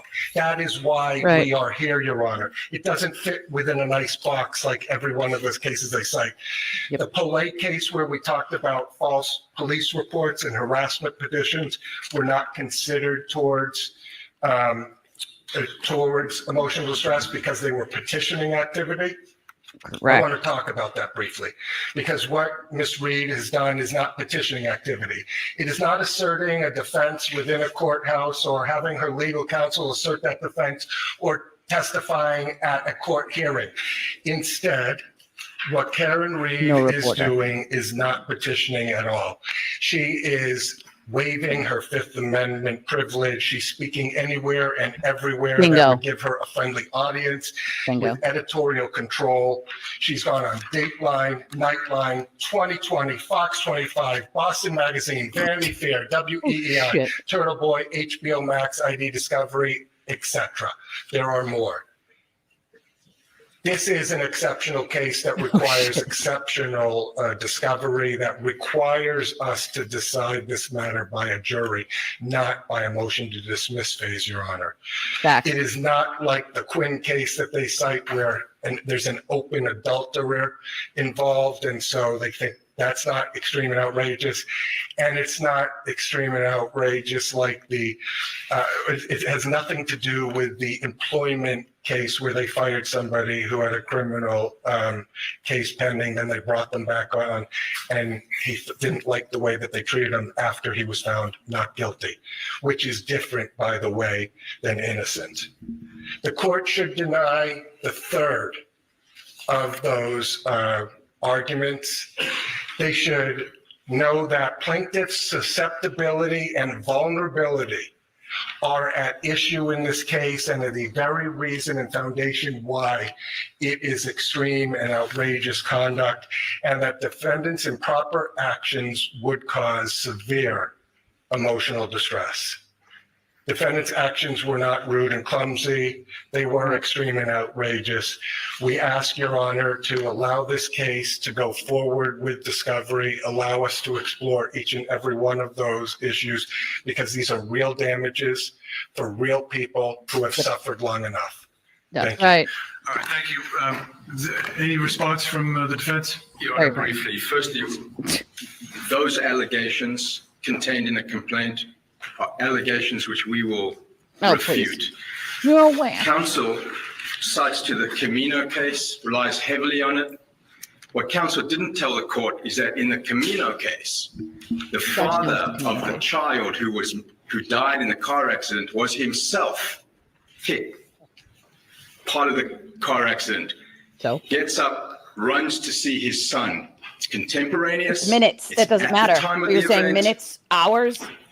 And the Come on. court didn't have the same spatial, relational, and temporal concerns that the cases speak to with respect to emotional distress claims. So I point that out for the Your Honor. You also mentioned cat. much about conspiracy theories, much about going out in the public and creating a narrative, which is precisely the reason why we're going to brief the issue about why those other parties need to be in this case. As I'd said, it is more than just a wrongful death action, Your Honor. I respect the opportunity to brief that, and we rely on our papers and defer to the court on the motion to dismiss. All right, thank you. Any other defendants wish to be heard on the issue? Anything else? All right, thank you. Certainly, there's a lot to the complaint. And again, for the record, so that people understand this is a pre-discovery form of relief that the defendants have sought by way of dismissing not. certain of the counts that are in this complaint. And the court has to consider the allegations as being truthful and every reasonable inference to be drawn in support of that. So I will look forward to reviewing that. I'll issue a decision as soon as I can. As expected, the lawyers in this case have advocated the positions of their clients very clearly, and I expect that with the procedural things that might be asked for at some point, that this case will have a very long and tail to it as it goes through the litigation process. We expect that in the court system, we give people their ability to try cases and get a jury to listen to the arguments and to ultimately make a decision. My experience in doing this for a very long time in different contexts is that doesn't oftentimes bring the relief that people think it does. And so as a result, there's appellate processes. And so what I envision for the parties, unfortunately in this case, is a very long and sort of complex process that litigation provides. And you know, this is a civil case. It's not a criminal case. There are 8 parties as I identified, and those are the people that the court will be concerned with getting a fair trial at some point down the road. As I said, I could do this case, I could do this trial this spring if you'd like to. My sense is that there's nobody that's going to be ready to go to trial by the springtime. If you want me to assign a trial date, we could do so. I mean, literally, I've talked to the clerk, we could do it in March or April if you'd like to. But with the motions that are going to be pending, I suspect that that's not going to be the case, that you'll have to look at this from a more pragmatic point of view. They want to drag it. Drag it. You're going to try to get this thing to a jury. You have a lot of work to do between then and now. I'd like to still get a trial date for you. Now, I don't know what that's going to mean in terms of bringing in other parties. You know, I didn't expect, because the court has had no notice, that there'd be this interest in trying to move this complaint in the direction of other parties who aren't even named in this lawsuit, 10 additional parties. And there's relatively novel theories as I'm hearing it. But nonetheless, we'll let the parties file the motions that they need to, and we'll address them as each comes. But my point in raising this all is that the parties also have another way to do this case. They can do it by way of potential resolution. And I mean this sincerely when I say that being a judge for many years, you learn things. What you learn is that oftentimes litigation is an inartful way to try to resolve parties' disputes. There's alternative dispute resolution, there's mediation, there's all kinds of other avenues that we advance to try to get people what they want, which is resolution of a case. The most important thing, it would seem to me, to any party to this case, is to resolve the uncertainty, right? Uncertainty is what you don't get when you go through the litigation process. You go through and you hope for the best. Lawyers work really hard for their clients, and we expect them to do that. Ultimately, the court system can make sure that the trial is done, and it's done in a way that's fairest that we can make it. And ultimately, a decision is made. Civil cases, though, are very unlike criminal cases, and that's usually not the end. Ask any of the lawyers, your clients can ask your lawyers about post-disposition or post-verdict process. It can be really long and arduous. I've had the pleasure of having trials that are 16, 18, 20 years old, and they're still going. Yep. The clients don't have to do that. The clients can try to put some efforts, at least as much effort in the litigation process as trying to resolve it. Why do I say that? Because resolving cases resolves uncertainty, which is perhaps the most important thing any client can get in a case. I say that because you'll have that opportunity through all the process. You've heard me outline it. Your discovery isn't even closing until the discovery is going to close next December, but it's really 2027 that you're looking for a trial in this case, realistically. Again, we could do it in 2026 in the spring if you want to. And I'm going to ask the parties to work collaboratively to try to come up with a trial date that is workable. I understand that's a wrench has been thrown into the works because of this other process. We'll probably have to deal with that in the short term. I'll pledge to try to get you what you can as quickly as I can. I tend to get decisions out pretty quickly. I tend to try to move things to get parties what they want, which is ultimately their day in court. I'm just telling you at the outset that I think that it's worthy of exploring possible resolutions on your Settle. own. You can do it through this court. We have a mediation Telling them to fucking settle. process that you can avail yourselves of, judicial settlement conferences. You can go through private neutrals, because there are now 8 Look, parties she's ready to involved in roll this her case, 2 of which are corporate defendants, 1 of which is Ms. Reed. And so that's going to give you a lot of opportunity for dialogue. My sense is I'm probably wasting my time by doing it at this stage of the process, but I think it's important that your clients know that No. there is an alternative way Civil. out of this. There's no jail Money time. damages are all the plaintiff can ask for.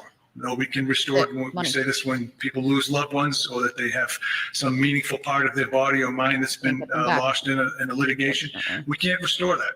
We award money damages. And so ultimately, that's what the imperfect litigation system will have. Knowing that, there's a huge opportunity to try to resolve a case like this. And I would urge the parties to have very frank discussions with their lawyers about that and ask yourselves, is it worth going forward with all the uncertainty? And I'm not going to explore with your clients what everybody has to lose. Everyone knows that. If I were representing a plaintiff in this case, I would tell them all about things like the time it takes to get to litigation, what we have the burden of proof. Yes, it's easier with a burden of proof that's by a more likely than not standard versus a proof beyond a reasonable doubt, but still it's a burden of proof nonetheless. But there's a time value of money. People don't, getting this behind them is an important issue. From the defendant's point of view, Should give a again, time is deposition. money. There's a lot of time, effort, and anxiety that is put together with a litigation like I this. mean, We have 2 ongoing, as far as I Can't understand, the be 2 charged with businesses death. in Canton are charged ongoing, with and they something have else. their business decisions they have to make. Ultimately, they're defendants in this case. They have to understand the risk of going forward in a trial versus resolution. Of course, Ms. Reed herself, a lifetime of potentially facing the uncertainty of a judgment and what that will mean in terms of ability to put this matter behind and going forward. It's going to be very complex. So you can resolve that by looking at putting some effort into this case to resolve it. If you can, great. If not, It we is. stand Most here judges committed want you to try giving you the next to come to a opportunity to get it resolution. before a jury, which I'm suggesting to you, you could do as soon as this spring, if you want to. Okay. Anything else we need to address this afternoon? Nope. Not from the defendant, Your Honor. Okay, great. I'll issue a decision on the motion to dismiss. Tracking order stays in place as it is Nothing now, can be but dismissed. here's my concern, folks. With this motion that the defense team is talking about putting together, I think that needs to be looked at sooner rather than later. It's a big deal, right? Yes, Your Honor. Okay. Why don't we get a status date? When do you want to, and we can do by Zoom, folks, if it's just as easy. My order was to have everybody here so that you all get a chance to meet. I want people to be understanding that this is a civil matter, and I want you to be, Oh yeah, at definitely. least to some extent, trying to be civil about how to resolve They your wanted to. issues. I would have liked to see, for instance, this motion that was brought about in open court should have really been discussed ahead of time, so I you have a agree. better She's position on almost it, but I don't Rolled want to her waste eyes your a bunch of time. times. Don't like You want to do this. next hearing by Yeah. Zoom? You want to do it in person? You tell me. Plaintiff? We're agnostic, Your Honor. I'll do whatever. We're agnostic? Is that what you said? Yeah, as it relates to that, we'll come in person or we'll do it via Zoom. Defense? Your Honor, we prefer to be in person. Okay, Of course, Either way, Your Honor. okay. they want the whole All right, we'll circuit. do it in person. Fine, we'll do it down here in Plymouth. I will be moving into the Brockton Court next month, but this is especially assigned, at least for now, so I'll come back down here. That's not a problem. Mr. Clerk, do you want to suggest a date for us? Sure. Not a crowd, but there's people. How many days out you want to go? 60 days, 90 days, Yeah, probably 60 days. 50 days? Yeah, that's what she wants the attention, so that's why they want it in November- person. 21st, Friday in the end of November. Yeah, that November 21st. Okay, I'll have a decision out before Perfect. then, certainly, as quickly as I can. 11/21, and that would be for a status regarding tracking order and discovery, and any motions, Rule 15 motions to amend, or bring in third parties. Okay, all right, thank you, folks. We'll see you then. Thank you, Your Honor. Make sure you're here. The judge isn't going to dismiss anything. And when they file their absurd, ridiculous motion that they didn't file, but Nothing yet with the wanted jury? to tell the court all about in this Nothing with the jury? extraordinary I'm going to sue all these people. I want all these people in. Here's the thing. The judge is not going to allow them 10 more defendants, and they're going to tell them, if you want to bring a case, because their idiotic lawyer basically admitted to like, oh, well, we want to file suits against these people. Well, you don't get to then drag them into another case where your client's the defendant. Then you file your own suit. That's how this works, right? They're just not going to allow them to drag 10 more people into this case to throw ridiculous, absurd theories out there. It's not going to happen. They're going to be told to file their own goddamn suit if that's what they want to do. And once again, let's just remember that this was all a ploy to just say all this shit. Didn't file the motion for it. Why wouldn't you file a motion for it then? Didn't have a motion before the judge for this. Just needed to say it in front of camera. That's what they needed. Otherwise, they would have filed a goddamn motion. It's a route. It's a way to sort of rile people up, get them talking about it again, and keep interest on it. Karen's got 7 lawyers. She needs everybody to donate, right? That's what she needs. She got 7 attorneys she's got to pay for. She's fighting for all the money. I mean, it's absurd. I don't know where she got that attorney, but you might want to fire him because he's not very good. Just say it. His arguments were completely closed-minded to what the law allows and very narrow where, I mean, you're standing in front of a judge that knows the law. So to make the argument that he made, I was just kind of like, is this my life right now? Like, he's saying that in front of a judge with a straight face. What? For what reason? The argument didn't make any sense. I don't know. I don't know if they did or not. No, they don't, because there's no reason to have 7 attorneys. That's really absurd. Just saying. There's no real reason to have that many. You know what I mean? It's all for show. If they really wanted to file for all that, guess what they would have done? They would have filed a motion. Instead, you just say it in front of a camera and in front of a court. So what? I'll tell you why. It's the entertainment factor, right? It's to get every person talking about it. It's to suck people back in. Well, you see all the attorneys Karen had. She has 7 attorneys. She's going to be suing 10 people, you know? So we're going to need y'all to keep ramping up. We're going to need y'all to donate to Karen Reed. How'd she hire 7 attorneys? What money did she have to hire 7 attorneys? Because remember, people tried to say she was broke, which we all knew wasn't true, but she's broke, right? She didn't have any money. How'd she hire 7 attorneys? You know, well, he's not going to get to it because this isn't his specialty. Civil is not his specialty. And here's the thing. You're not in Norfolk anymore. This is Plymouth County. Okay. Plymouth County has a lot more, how do I say this lightly? Has smarter people, more intelligent people that live in Plymouth County. I'm guessing that's why they asked for it to be moved to Plymouth County at some point for a smarter jury. I know that's another thing. So where was Liza? I thought that's where, you know, well, I mean, yeah, she's going to have to, because I'm going to tell you right now, this judge is not going to allow them to drag 10 more people onto this case. She's the defendant, not the plaintiff. There's a different burden here. The court has to assume that everything that the plaintiff wrote in this complaint is true, and has to give every inference to the plaintiff, not the defendant, to the plaintiff. This is not criminal court. This is civil court, okay? It does a lot of civil cases. It does, but it has some very rich areas in it, which is why I'm probably guessing why they picked this area. I can't. Let me see if I can find it somewhere else, because there's no chance in hell I'm going to watch him. I just can't do it. Of course they're speaking outside. Why wouldn't they speak outside? I cannot. There's got to be. See if you see any other cameras, Jesse. Like, do you see any other cameras outside? This one's off. And let's bring in ABC News legal contributor Shauna Lloyd for more. Hi, Shauna. What are you watching for in court today?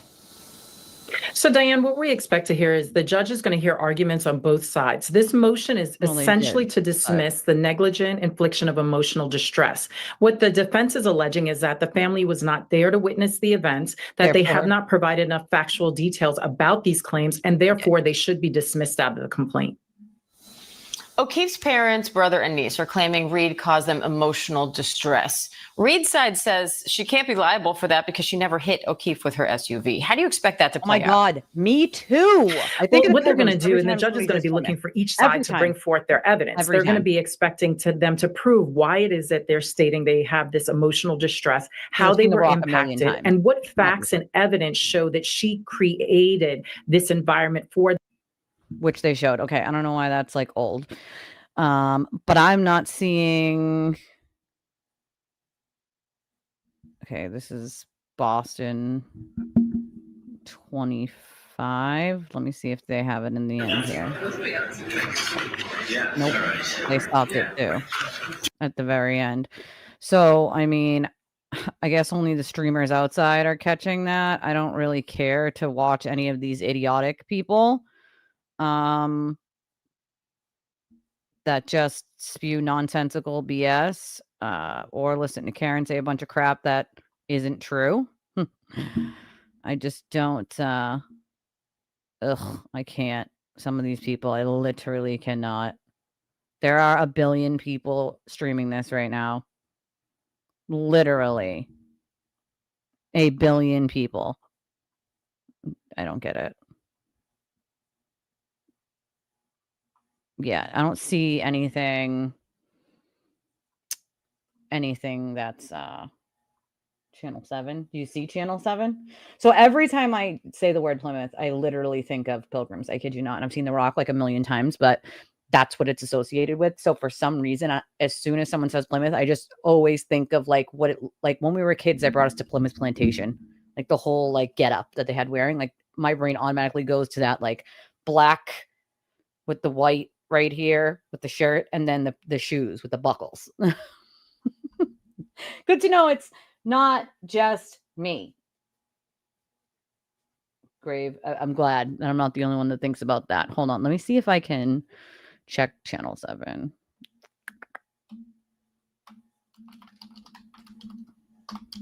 WHDH Boston.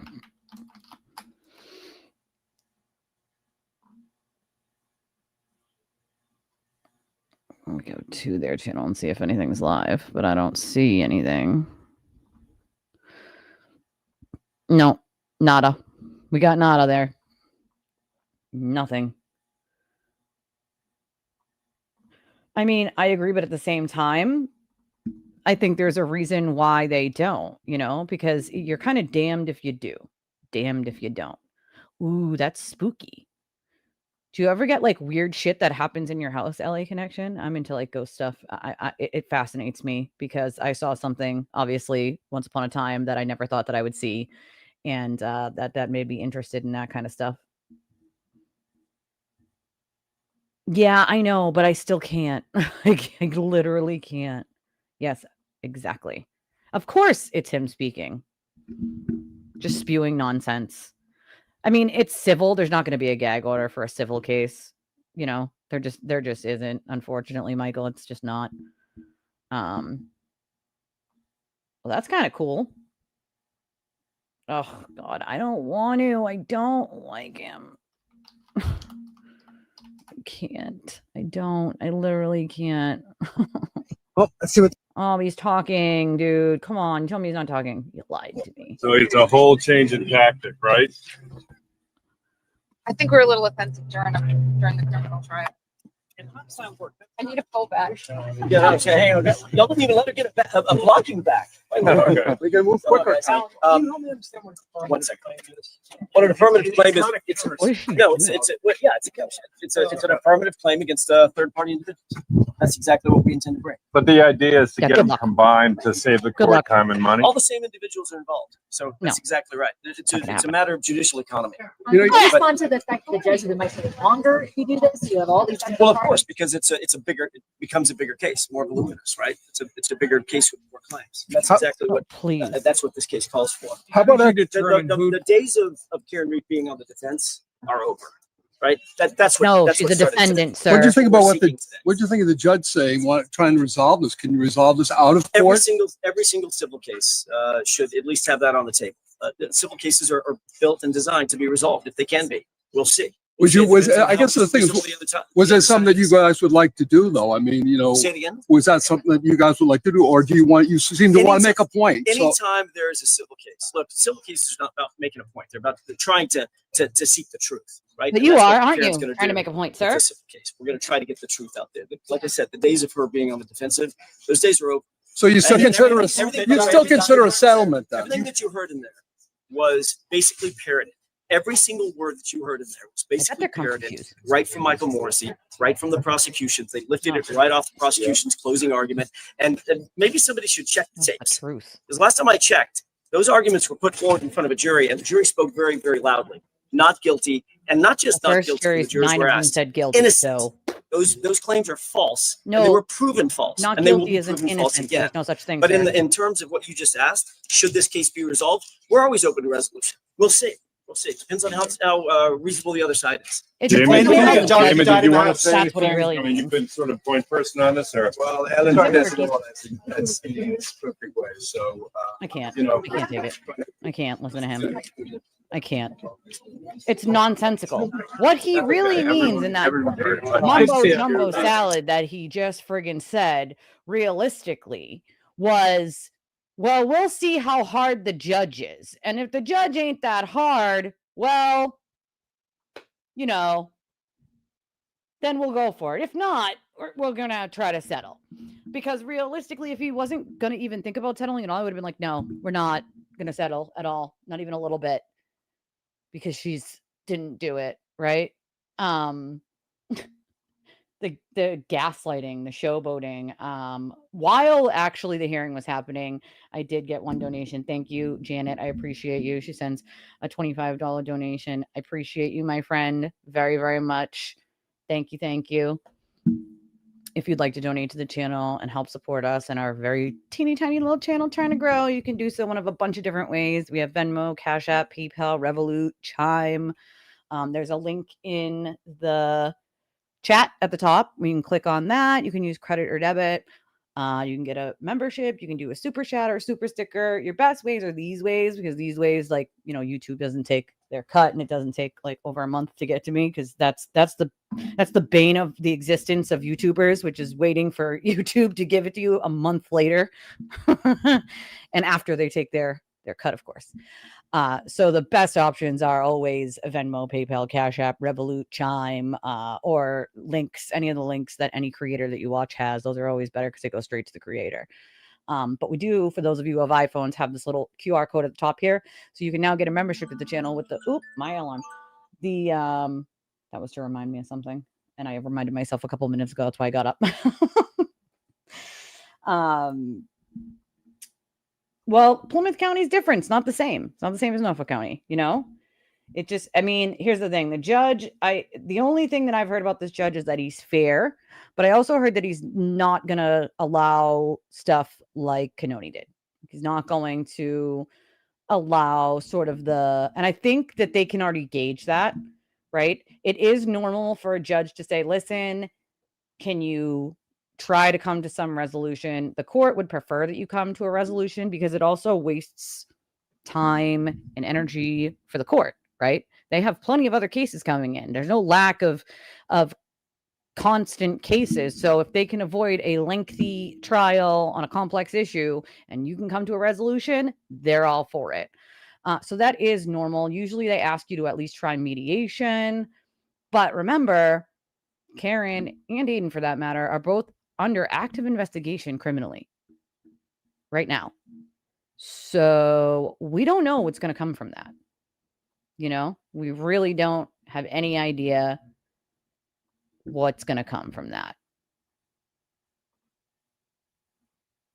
This corner, that corner, whatever, it's over here. To me, it's over here. So if it's to you guys over there, I don't know. But to me, it's up on this corner. No booty Judy? My husband sometimes calls me Judy because I got a big booty. They're just like, hey, Judy.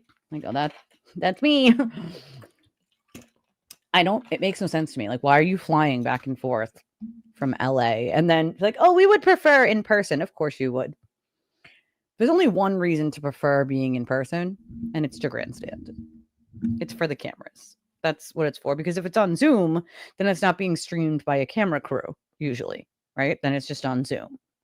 And they're not getting as much coverage. Yeah, I did. I also saw her do a lot of this where she was like not wanting to listen to what the judge had to say. So essentially that was like rolling her eyes, which again, we know she doesn't have great behavior in court, but the court does not appreciate disrespectful. If the judge does catch her like rolling her eyes, I expect to hear this judge actually say something. You know, is it really? Is it over here for you guys? It's over here for me. The QR code is over in this corner for me. So I apologize if it's opposite for you guys because on my screen, it's over here.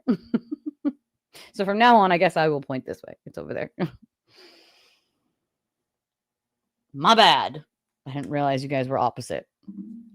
I have my own screen, so I don't know. But she definitely was uncomfortable. You could tell she was uncomfortable. I think more than anything, though, you'd be uncomfortable with your attorney's weak-ass arguments because I would have been uncomfortable with that weak-ass argument.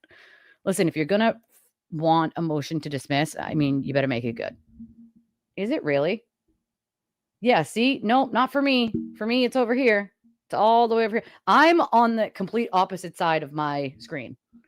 I'm to the left of my screen. I'm all the way on to the left. So the QR code is all the way in the top right corner with me looking at my screen. So I must be opposite for you guys.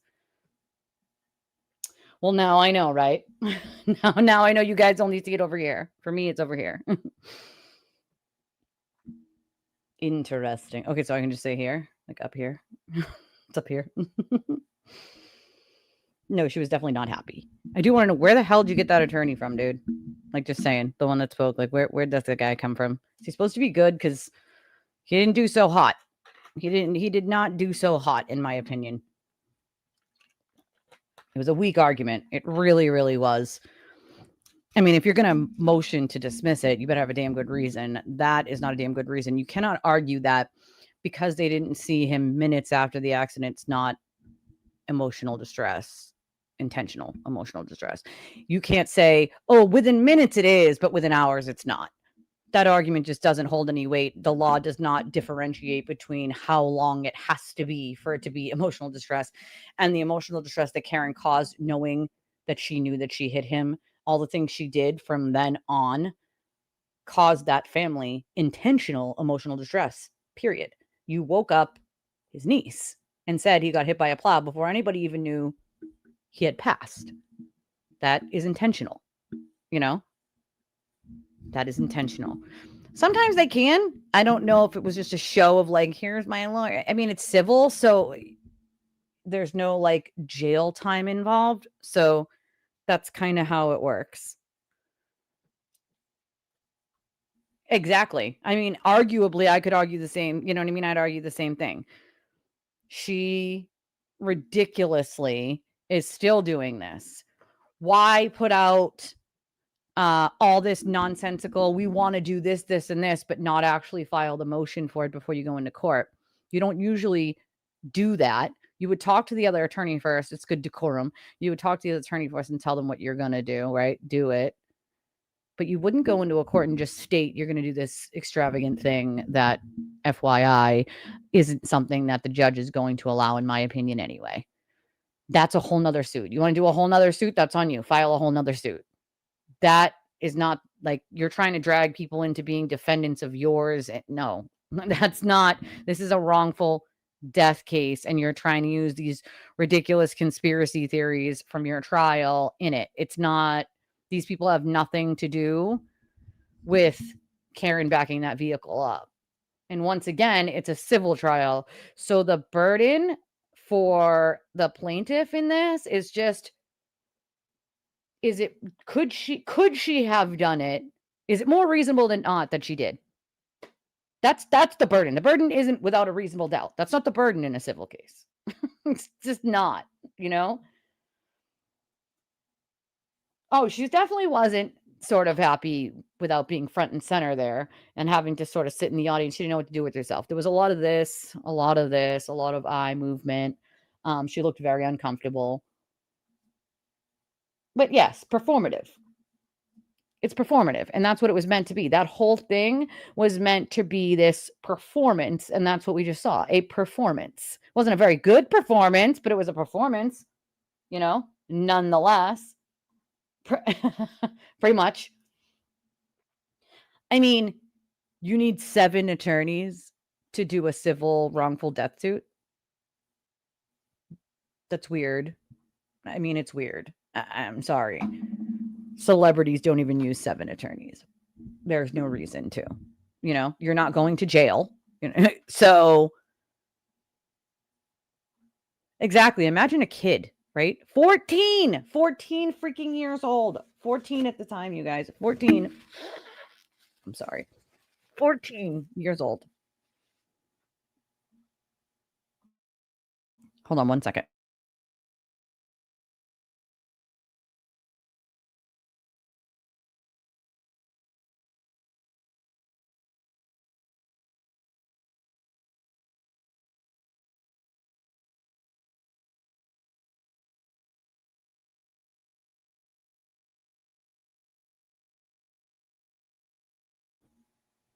Sorry, I had to make sure. I had to make sure my hubby was getting the little off the bus. Even though I know he set an alarm, I got to make sure. All right? Yeah, I mean, she could have 20 for all I care.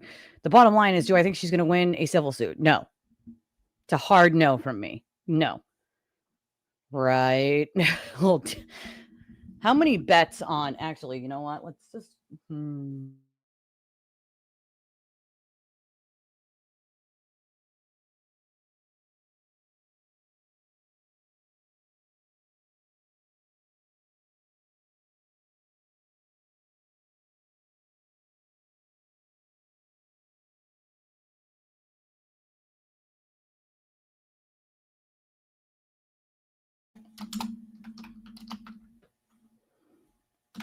all right, you guys ready for this poll? Let's see. I want to see what you all have to say. Oops. Oh, what the heck?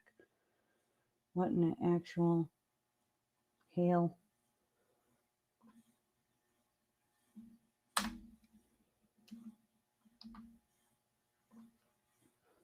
Let's see it. You tell me. Y'all tell me what you think. It's really not, right? Gwyneth Paltrow? I couldn't. You're asking the wrong person about that one. Oh my god. 7. 6. I used to watch that one as a kid. It's the count. 8.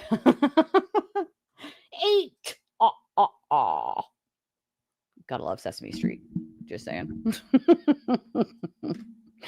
6, 7. That's how many. 6, 7. I don't think she does get tested. That's the kicker, guys. I don't think she does. It's unfortunate, but truth nonetheless, I just have to see what you guys say in the poll here. What do we got? We got 12% says many. 25% says no, she doesn't go for drinks.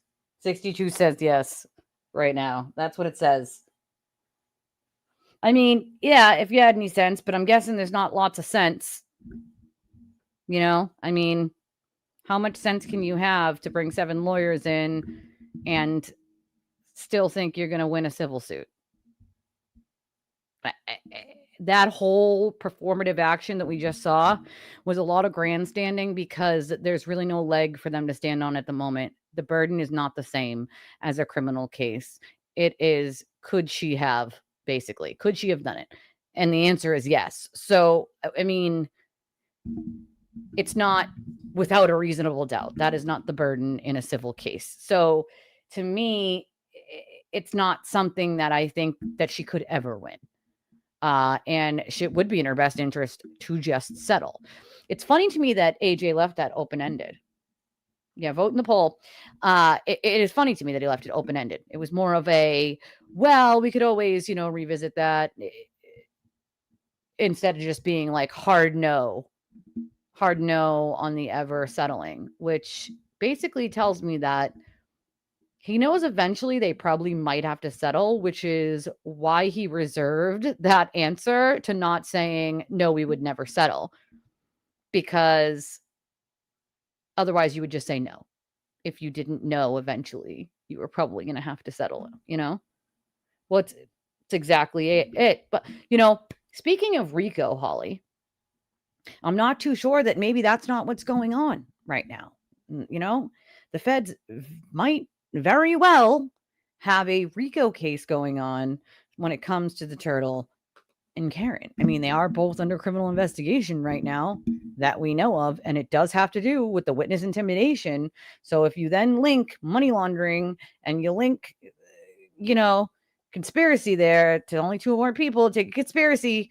So you very well could have a RICO case. Now, I mean, the finger's always going to be pointed, right? That the way, if you answer the question like that, when they ask about if you could possibly settle, and you don't just say, no, we would never settle, that means eventually right? That you probably will have to settle in a case like that. Billy Bush really needs to get a fucking backbone, in my opinion. Get a fucking backbone, my dude. It's not all about clicks and views. Get a fucking backbone. There's a reason, why I tell you guys, like, listen, you might not always like what I have to say, because I'm not just going to say it because it's something you want to hear. It's just not who I am. It's not who I will ever be. I can't just say shit because I think that's what people want to hear. I just cannot do it. So, does that probably cost money in donations or memberships? Probably does, because I'm not just going to say shit, just because. But people like him, they just jump on that bandwagon because it's going to give views and clicks and money. And that's all apparently that matters to a lot of people. If they had to settle, it would be a lot. RICO, can you explain what RICO means? So technically, RICO doesn't have to be more than 2, really. It doesn't have to be 50 people. It doesn't have to be 10 people. It doesn't have to be 5 people. They get RICO on 2. So it's Racketeer Influence and Corruption Act. So it applied a lot to mobs, but since the 80s and 90s, they used it a lot for mobs and that kind of stuff, like racketeering. But in more recent times, I'd say from 2000 on, they've been using it on people kind of like this, doing dumbass shit like this. It's more supposed to be like combating organized crime or a pattern of racketeering activity, or predicate offenses, that can constitute racketeering, such as gambling, arson, bribery, but murder, various fraud, blackmail. Trying to think. Yeah, that's exactly what it stands for. RICO. Enterprise, criminal enterprise. Call it a criminal enterprise. But a criminal enterprise, once again, doesn't have to be, it can be an informal group of people associated for a common purpose. Do we know what that is? Because this very well could apply there. This is an informal group of people for a common purpose. So they have used RICO for that a billion times, the conspiracy provision in it is a pretty big part of RICO. And has the ability to tie in separate criminal acts, basically one from here and one from here, into a conspiracy or a prosecutable pattern of behavior. But if you have one over here and one over here, like Karen and Aiden, and they have conspired to witness intimidate, this person here is giving non-public information to this person here, who then uses it to harass people in this person's criminal case, that is now a conspiracy. You've now made a criminal enterprise. You know what I'm saying? You know what I'm saying? You know what I'm saying? Yes, racketeering. No, I have no idea how much they would settle for. Yeah, it started exactly in New York with the mob. That's exactly where it started. And they wanted, the 5 families, really. And that's where they sort of figured out a law that would work for taking care of these criminal enterprises, right? All the extortion, all the blackmail, all the racketeering, all the you pay me and we'll make sure thugs don't come in here and ruin your store or steal from your store, that kind of shit. You know, drug trafficking. They use RICO in all sorts of stuff now, you know? All right, what do we got right now on the poll? Okay, we got 54% says yes, 23% says many drinks, and 23 says no. Yeah, the Teflon Don. Pay my taxes, yeah. You know what? It's funny because the sewer told one of his exes that he's no longer with that he hadn't paid taxes in 10 years. It's like, bro, it's wicked easy to file as a sole proprietor. That's what I file as. And most of the time, if you have expenses, like I have expenses, you're going to have expenses to run a show. Those are write-off expenses. So basically, you're not making a ton of money. You're probably going to get your tax money back. So, you know, if you're a sole proprietor, I mean, I know at one point he wasn't, and he was like paying other people. I'm a sole proprietor. I do everything myself other than having like mods, which is normal. You can bikers have been used. Yeah, RICO's been used on bikers. You are right. That's why I say, like, originally it was sort of made for the mob and then it, spanned out. And now it's used even in smaller cases where it's 2 or 3 people conspired to do X, Y, or Z. And, prison can go, I think, up to 20, 25. Somebody correct me. 20 or 25 years for RICO. You can have your stuff civil forfeiture, a ton of fines, which are pretty high. And then you can have allows for civil lawsuits. Like you could be civilly sued on top of it.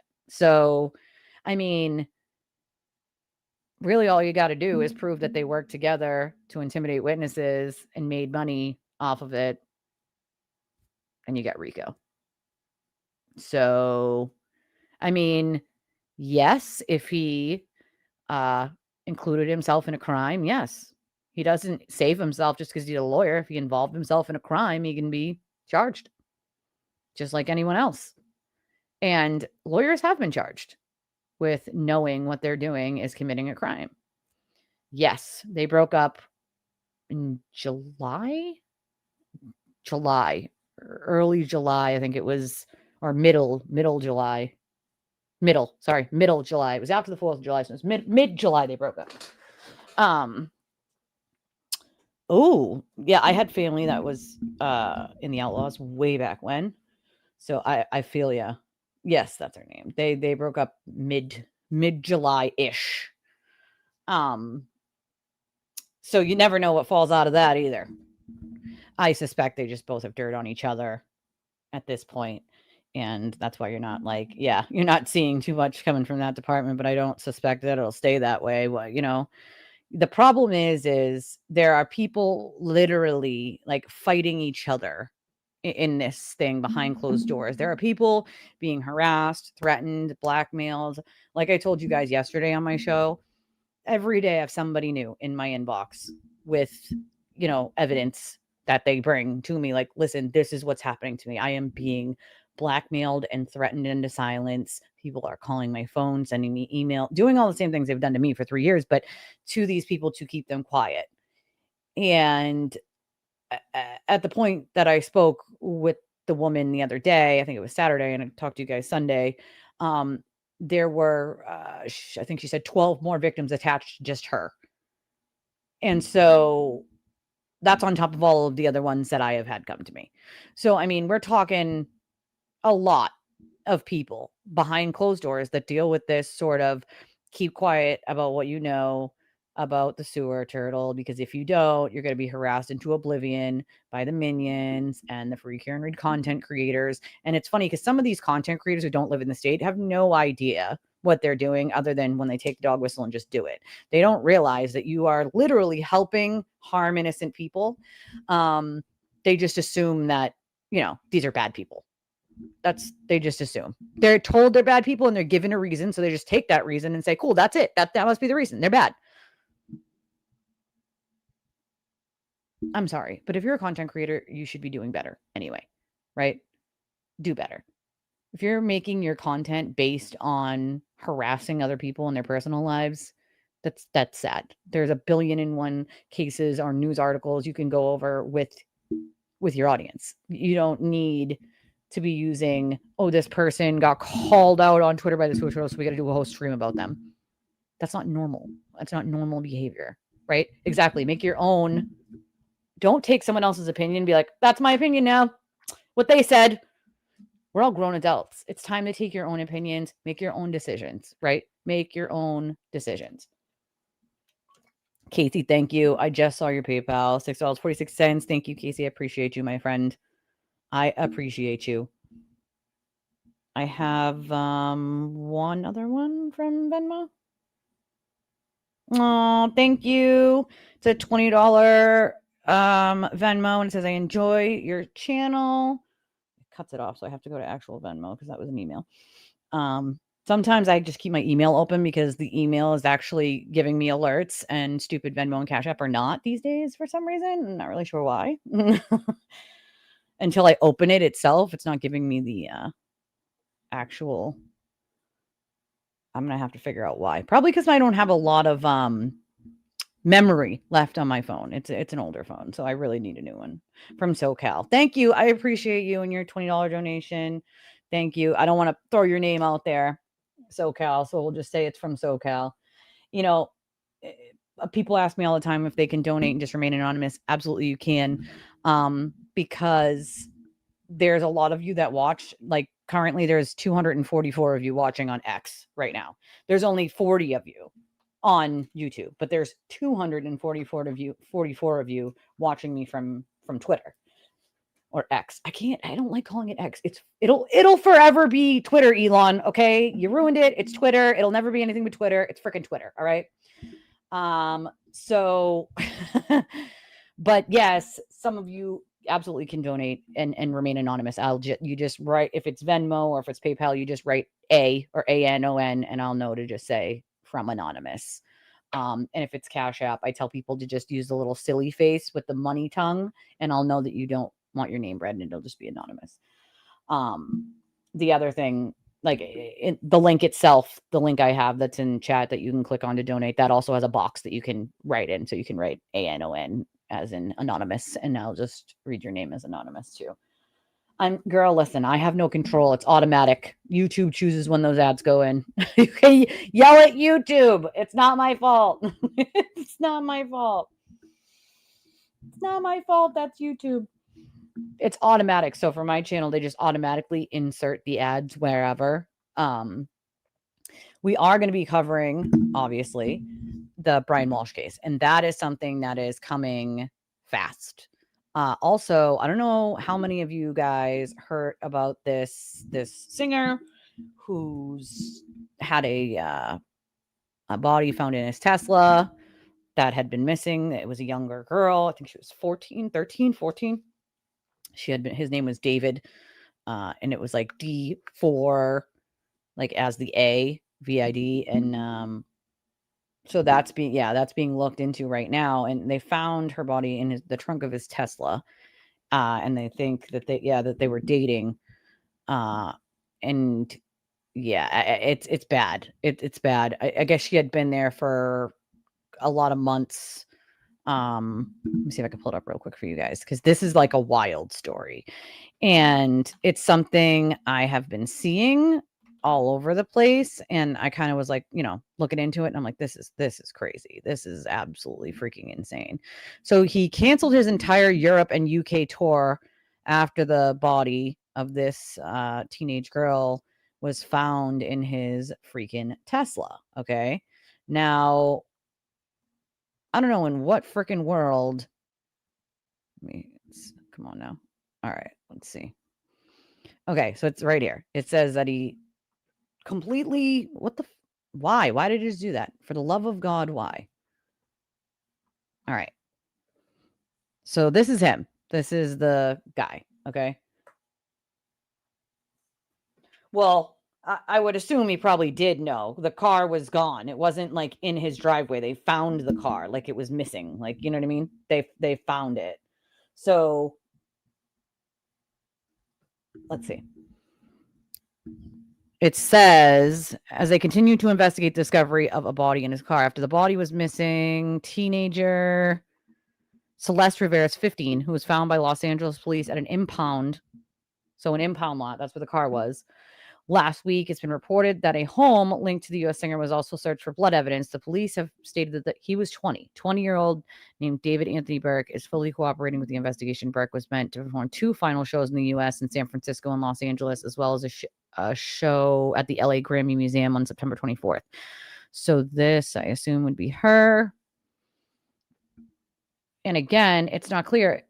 His car, his Tesla was in an impound lot. Okay. Like what? His subreddit was locked after he's accused of moderating it and deleting negative posts. They had the vigil for the young girl. It's really just, here, you know what? No, I can't because it's TMZ and they like to copyright. It's annoying. So here's this update on it, right? This is the girl. That's him. His Hollywood Hills home where he was searched where he was living was searched overnight. Law enforcement sources told ABC News on Thursday as authorities investigate the death of a teenage girl whose body was found in the trunk of a Tesla registered to the 20-year-old singer. Now, she had been missing for months. She wasn't missing for a few days or a few hours, like months. Okay? Months. A search warrant was executed at the home, which the singer does not own, but had been staying at. Los Angeles Police Department detectives were seen taking a computer and several other items from the home. They confirmed a search warrant was served in connection with the death of the teenager. Several items of evidence were recovered and will be analyzed by detectives in the coming days. It's an ongoing investigation. The development came after the Los Angeles County Medical Examiner's Office on Wednesday identified the female body discovered last week in the trunk of a towed Tesla, registered to the singer as 15-year-old Celeste Riveras. The teen from Lake Elsinore was reported missing last year. The body was discovered in the trunk of the Tesla on September 8th, 2 days after it had been towed from a Los Angeles street. Police sources said one neighbor remembered seeing the distinct-looking Tesla parked on the street for some time in front of the house that was searched, and later in 2 other parking spots on the street. It's a little weird to see a car that I haven't seen here for a long time. See, that's the thing. I'll notice if there's a car on my street that I don't know, right? Like, I know all my neighbors' cars. So if there's a car on my street that I don't know, that's going to stick out to me. It's like, hey, that car's been sitting there for a really long time. It's nobody's in the neighborhood that I know. You know what I mean? It had a big dent in it and it had a Texas plate on it. So the circumstances of how she died and ended up in the front trunk are unclear. The cause of death is still being determined. The LAPD Robbery Homicide Division is leading the death investigation. Now, that's the thing, though. She wasn't just missing for a couple days. She was missing for, since last year, since 2024. So a long while. I mean, it's unfortunate. If she was with this guy and he committed this act of violence, that's awful. That's awful. Yeah, the Tesla was impounded. I mean, it does keep getting crazier. You are right about that, my friend. Every time I check, there is something crazier and something crazier and something crazier coming out, especially, cleaning her Jordans. Like, what are you cleaning her? She's been missing for almost a freaking year. Yeah, it was the smell in the impound lot. That's why they checked the trunk to begin with. But imagine you're the, guy from the impound lot. Sadly, the woman also who was missing from Middleborough, which is really close by to me, was found. She was not alive, unfortunately. 41-year-old Amy Nadolny. So she was missing, reported on September 7th, and the body was discovered in Wareham. So she was last seen in Wareham on September 7th. So they don't say like how she was found, but ultimately she was missing and we put out, like, hey, this woman is missing. And this is her. And she was found not alive, unfortunately. It's like every time one of these like missing person things I see, I share it and I'm like, I pray that they're found alive. Like, please let this person be found alive, because the second you know someone goes missing, the chances of them being alive are slim to none. But you just hope that it's like an Elizabeth Smart situation where they find the person, even if a lot of time goes by, that you're like, this person, please let this person be alive, right? Like, please. Like, even now, all these years after my friend Mickey went missing, even right now, I hope that someone's just been holding him hostage for 20 years. Is it realistic? No, obviously not. It's not realistic for somebody to be found after almost 20 years. Do I have a little piece of me that really hopes that that's true? Yeah. I think anyone would in that scenario, and it's unfortunate. I saw that, I think, in an article in Rockland, and I was like, what in the hell? Fled in a car shooter still. Oh, that's great. So still got to find this person.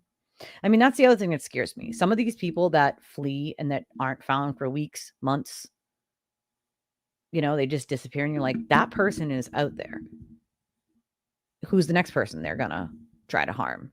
That's why I tell people to keep your head on a freaking swivel. Always.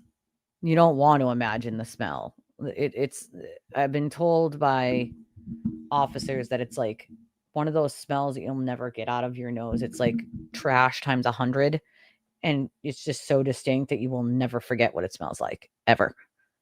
You know, you should definitely, I mean, I'd say get a dog if you can have a dog. I rent, so I can't have a dog. Other than, like, I can't have a pet dog. My daughter has service animals, but that's not a pet. You know what I mean? They're not trained to kill someone. If they break in your house, they're trained to, like, pick things up off the ground and help you walk because you can't see. They're not meant to eat your face off. I need, like, a good old guard dog. You know what I'm saying? A good old guard dog. If you can get a dog, though, my neighbor across the way has a Rottweiler, and his name's Buzz, and he's a good guard dog.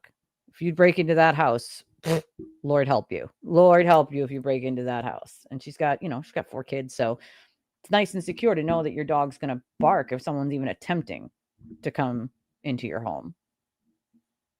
I mean, hey, your Labradoodle might look scary to some people. Some people actually get afraid of, like, Chihuahuas, the little ankle biter dogs. They really do. They're, like, more petrified of the little ones than they are the big ones, some people. See, that's scary shit, Holly. A gun that looks like a mobile phone. Like, that's some scary shit. You imagine that? Like, realistically? Like, that's crazy. That's crazy to me, you know? See, that's a good thing, because if anybody ever crept up on your house, your neighbor's dogs would bark, and it would still alert you. You know what I mean? And that's my point. Like, it would still alert me or my husband. So that's a good thing. You know what I mean? All right. I need to go make dinner soon because I'm hungry. I am hungry. I had a salad today. Before the stream, I had a salad. Had a little Caesar salad. It was delicious, but now I'm hungry again because I've only been eating little sort of bits for the last couple of days because I haven't felt well. So I've just been eating a little bit of this and a little bit of that. That's Judge O'Shea. No freaking way. There must be another Judge O'Shea, because there's another judge with the last name O'Shea, and he was from Quincy District Court. It's a little Irish guy.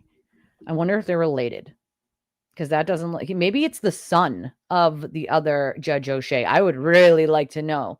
He is old, the one from we talk about the one from Quincy, right? Judge O'Shea. He's little, but he's old. He's an older guy, older. So I'm like wondering, is it the son? Is he like the son? Maybe nephew? I don't know. It'd be fun to find out. But yes, the one from Quincy is old. He's old, Judge O'Shea.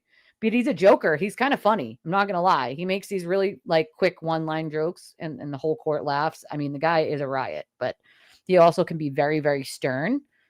At least the Judge O'Shea from Quincy. So I wonder if they're related. I'm going to have to look into that, because that would be interesting to see if those two O'Shea judges are related in some way, especially because one was in Quincy for so long. Right? That guy was awesome. But he was also very, like, if he needed to be, like, put the hammer down, You put the hammer down. The one judge in Quincy that would always put the hammer down was Morrissey. She was like not playing around. Like she would fill up what we called the party bus, right? The transport vans full of people who just owed fines for really no reason. It's just the other shit day. She'd be like, oh, you owe a $50 fine? Jail you go. Right? She's not a fun judge. And then later on, they let her run, I think, drug court for a while up in Quincy. We used to get, so at the prison, we would get the, paperwork, the order of like what judge ordered them there. And my Lord, some of those judges love to just toss them and lock up the key. And there were other judges that like it would very, very rarely that their name would be on the bottom of, a transport coming in into the prison. But I'll never forget the names of all the judges that I saw pretty often. That's for sure. Because you have to get the paperwork when we're transporting. And then we have to transport back to court for your court dates from the prison. So, those are things you just like never forget. It's like muscle memory, looking at the bottom of that paper and being like, oh, this judge again. Well, this judge had a fun day today, huh? Like, yes, absolutely. Make sure you smash the like button. I would appreciate it. And thank you all very much. I also want to thank Sarah. Thank you for earlier for your $10 donation. Thank you, Grafe, for your $100 donation. I appreciate you guys, my friends, very, very much. If you'd like to donate to the channel, there's one of a bunch of different ways to do so. We have Venmo, Cash App, PayPal, Revolut, Chime. It's all in the description of the video. We also have a link in the chat that's pinned. It's also in the description of the video where you can click on it. You can enter any amount you want and a little comment section that you can write whatever you want. And that will go directly to an account too. You can get yourself a super chat or a super sticker or a super thanks when the video's not on anymore. When I'm not live anymore, there's actually a thing called super thanks where you can write a comment and send like a super chat, but almost in a comment, which is kind of cool. Or you can get a membership to the channel or you can share, because that's always super helpful too. But I guess I will see you guys in the morning, right? So I don't know what time yet. I'm not sure. It'll be after 9:30 for sure. I will post an update as I did today in YouTube and then also on Discord so you guys know exactly what time, but it won't be any time. Usually I don't do 1 o'clock, but since this was not happening until 2, I figured, I'm not going to spend 5 hours on earlier. So I think it'll probably be anywhere between 10 and 12 tomorrow, probably on the earlier side. Cause I like to, have my coffee and, talk about some cases when we get on here. So I will see you guys in the morning, and everybody have an amazing rest of your day. Have a good dinner, chill, watch a movie, snuggle up in your bed, and I'll see y'all in the morning. Bye.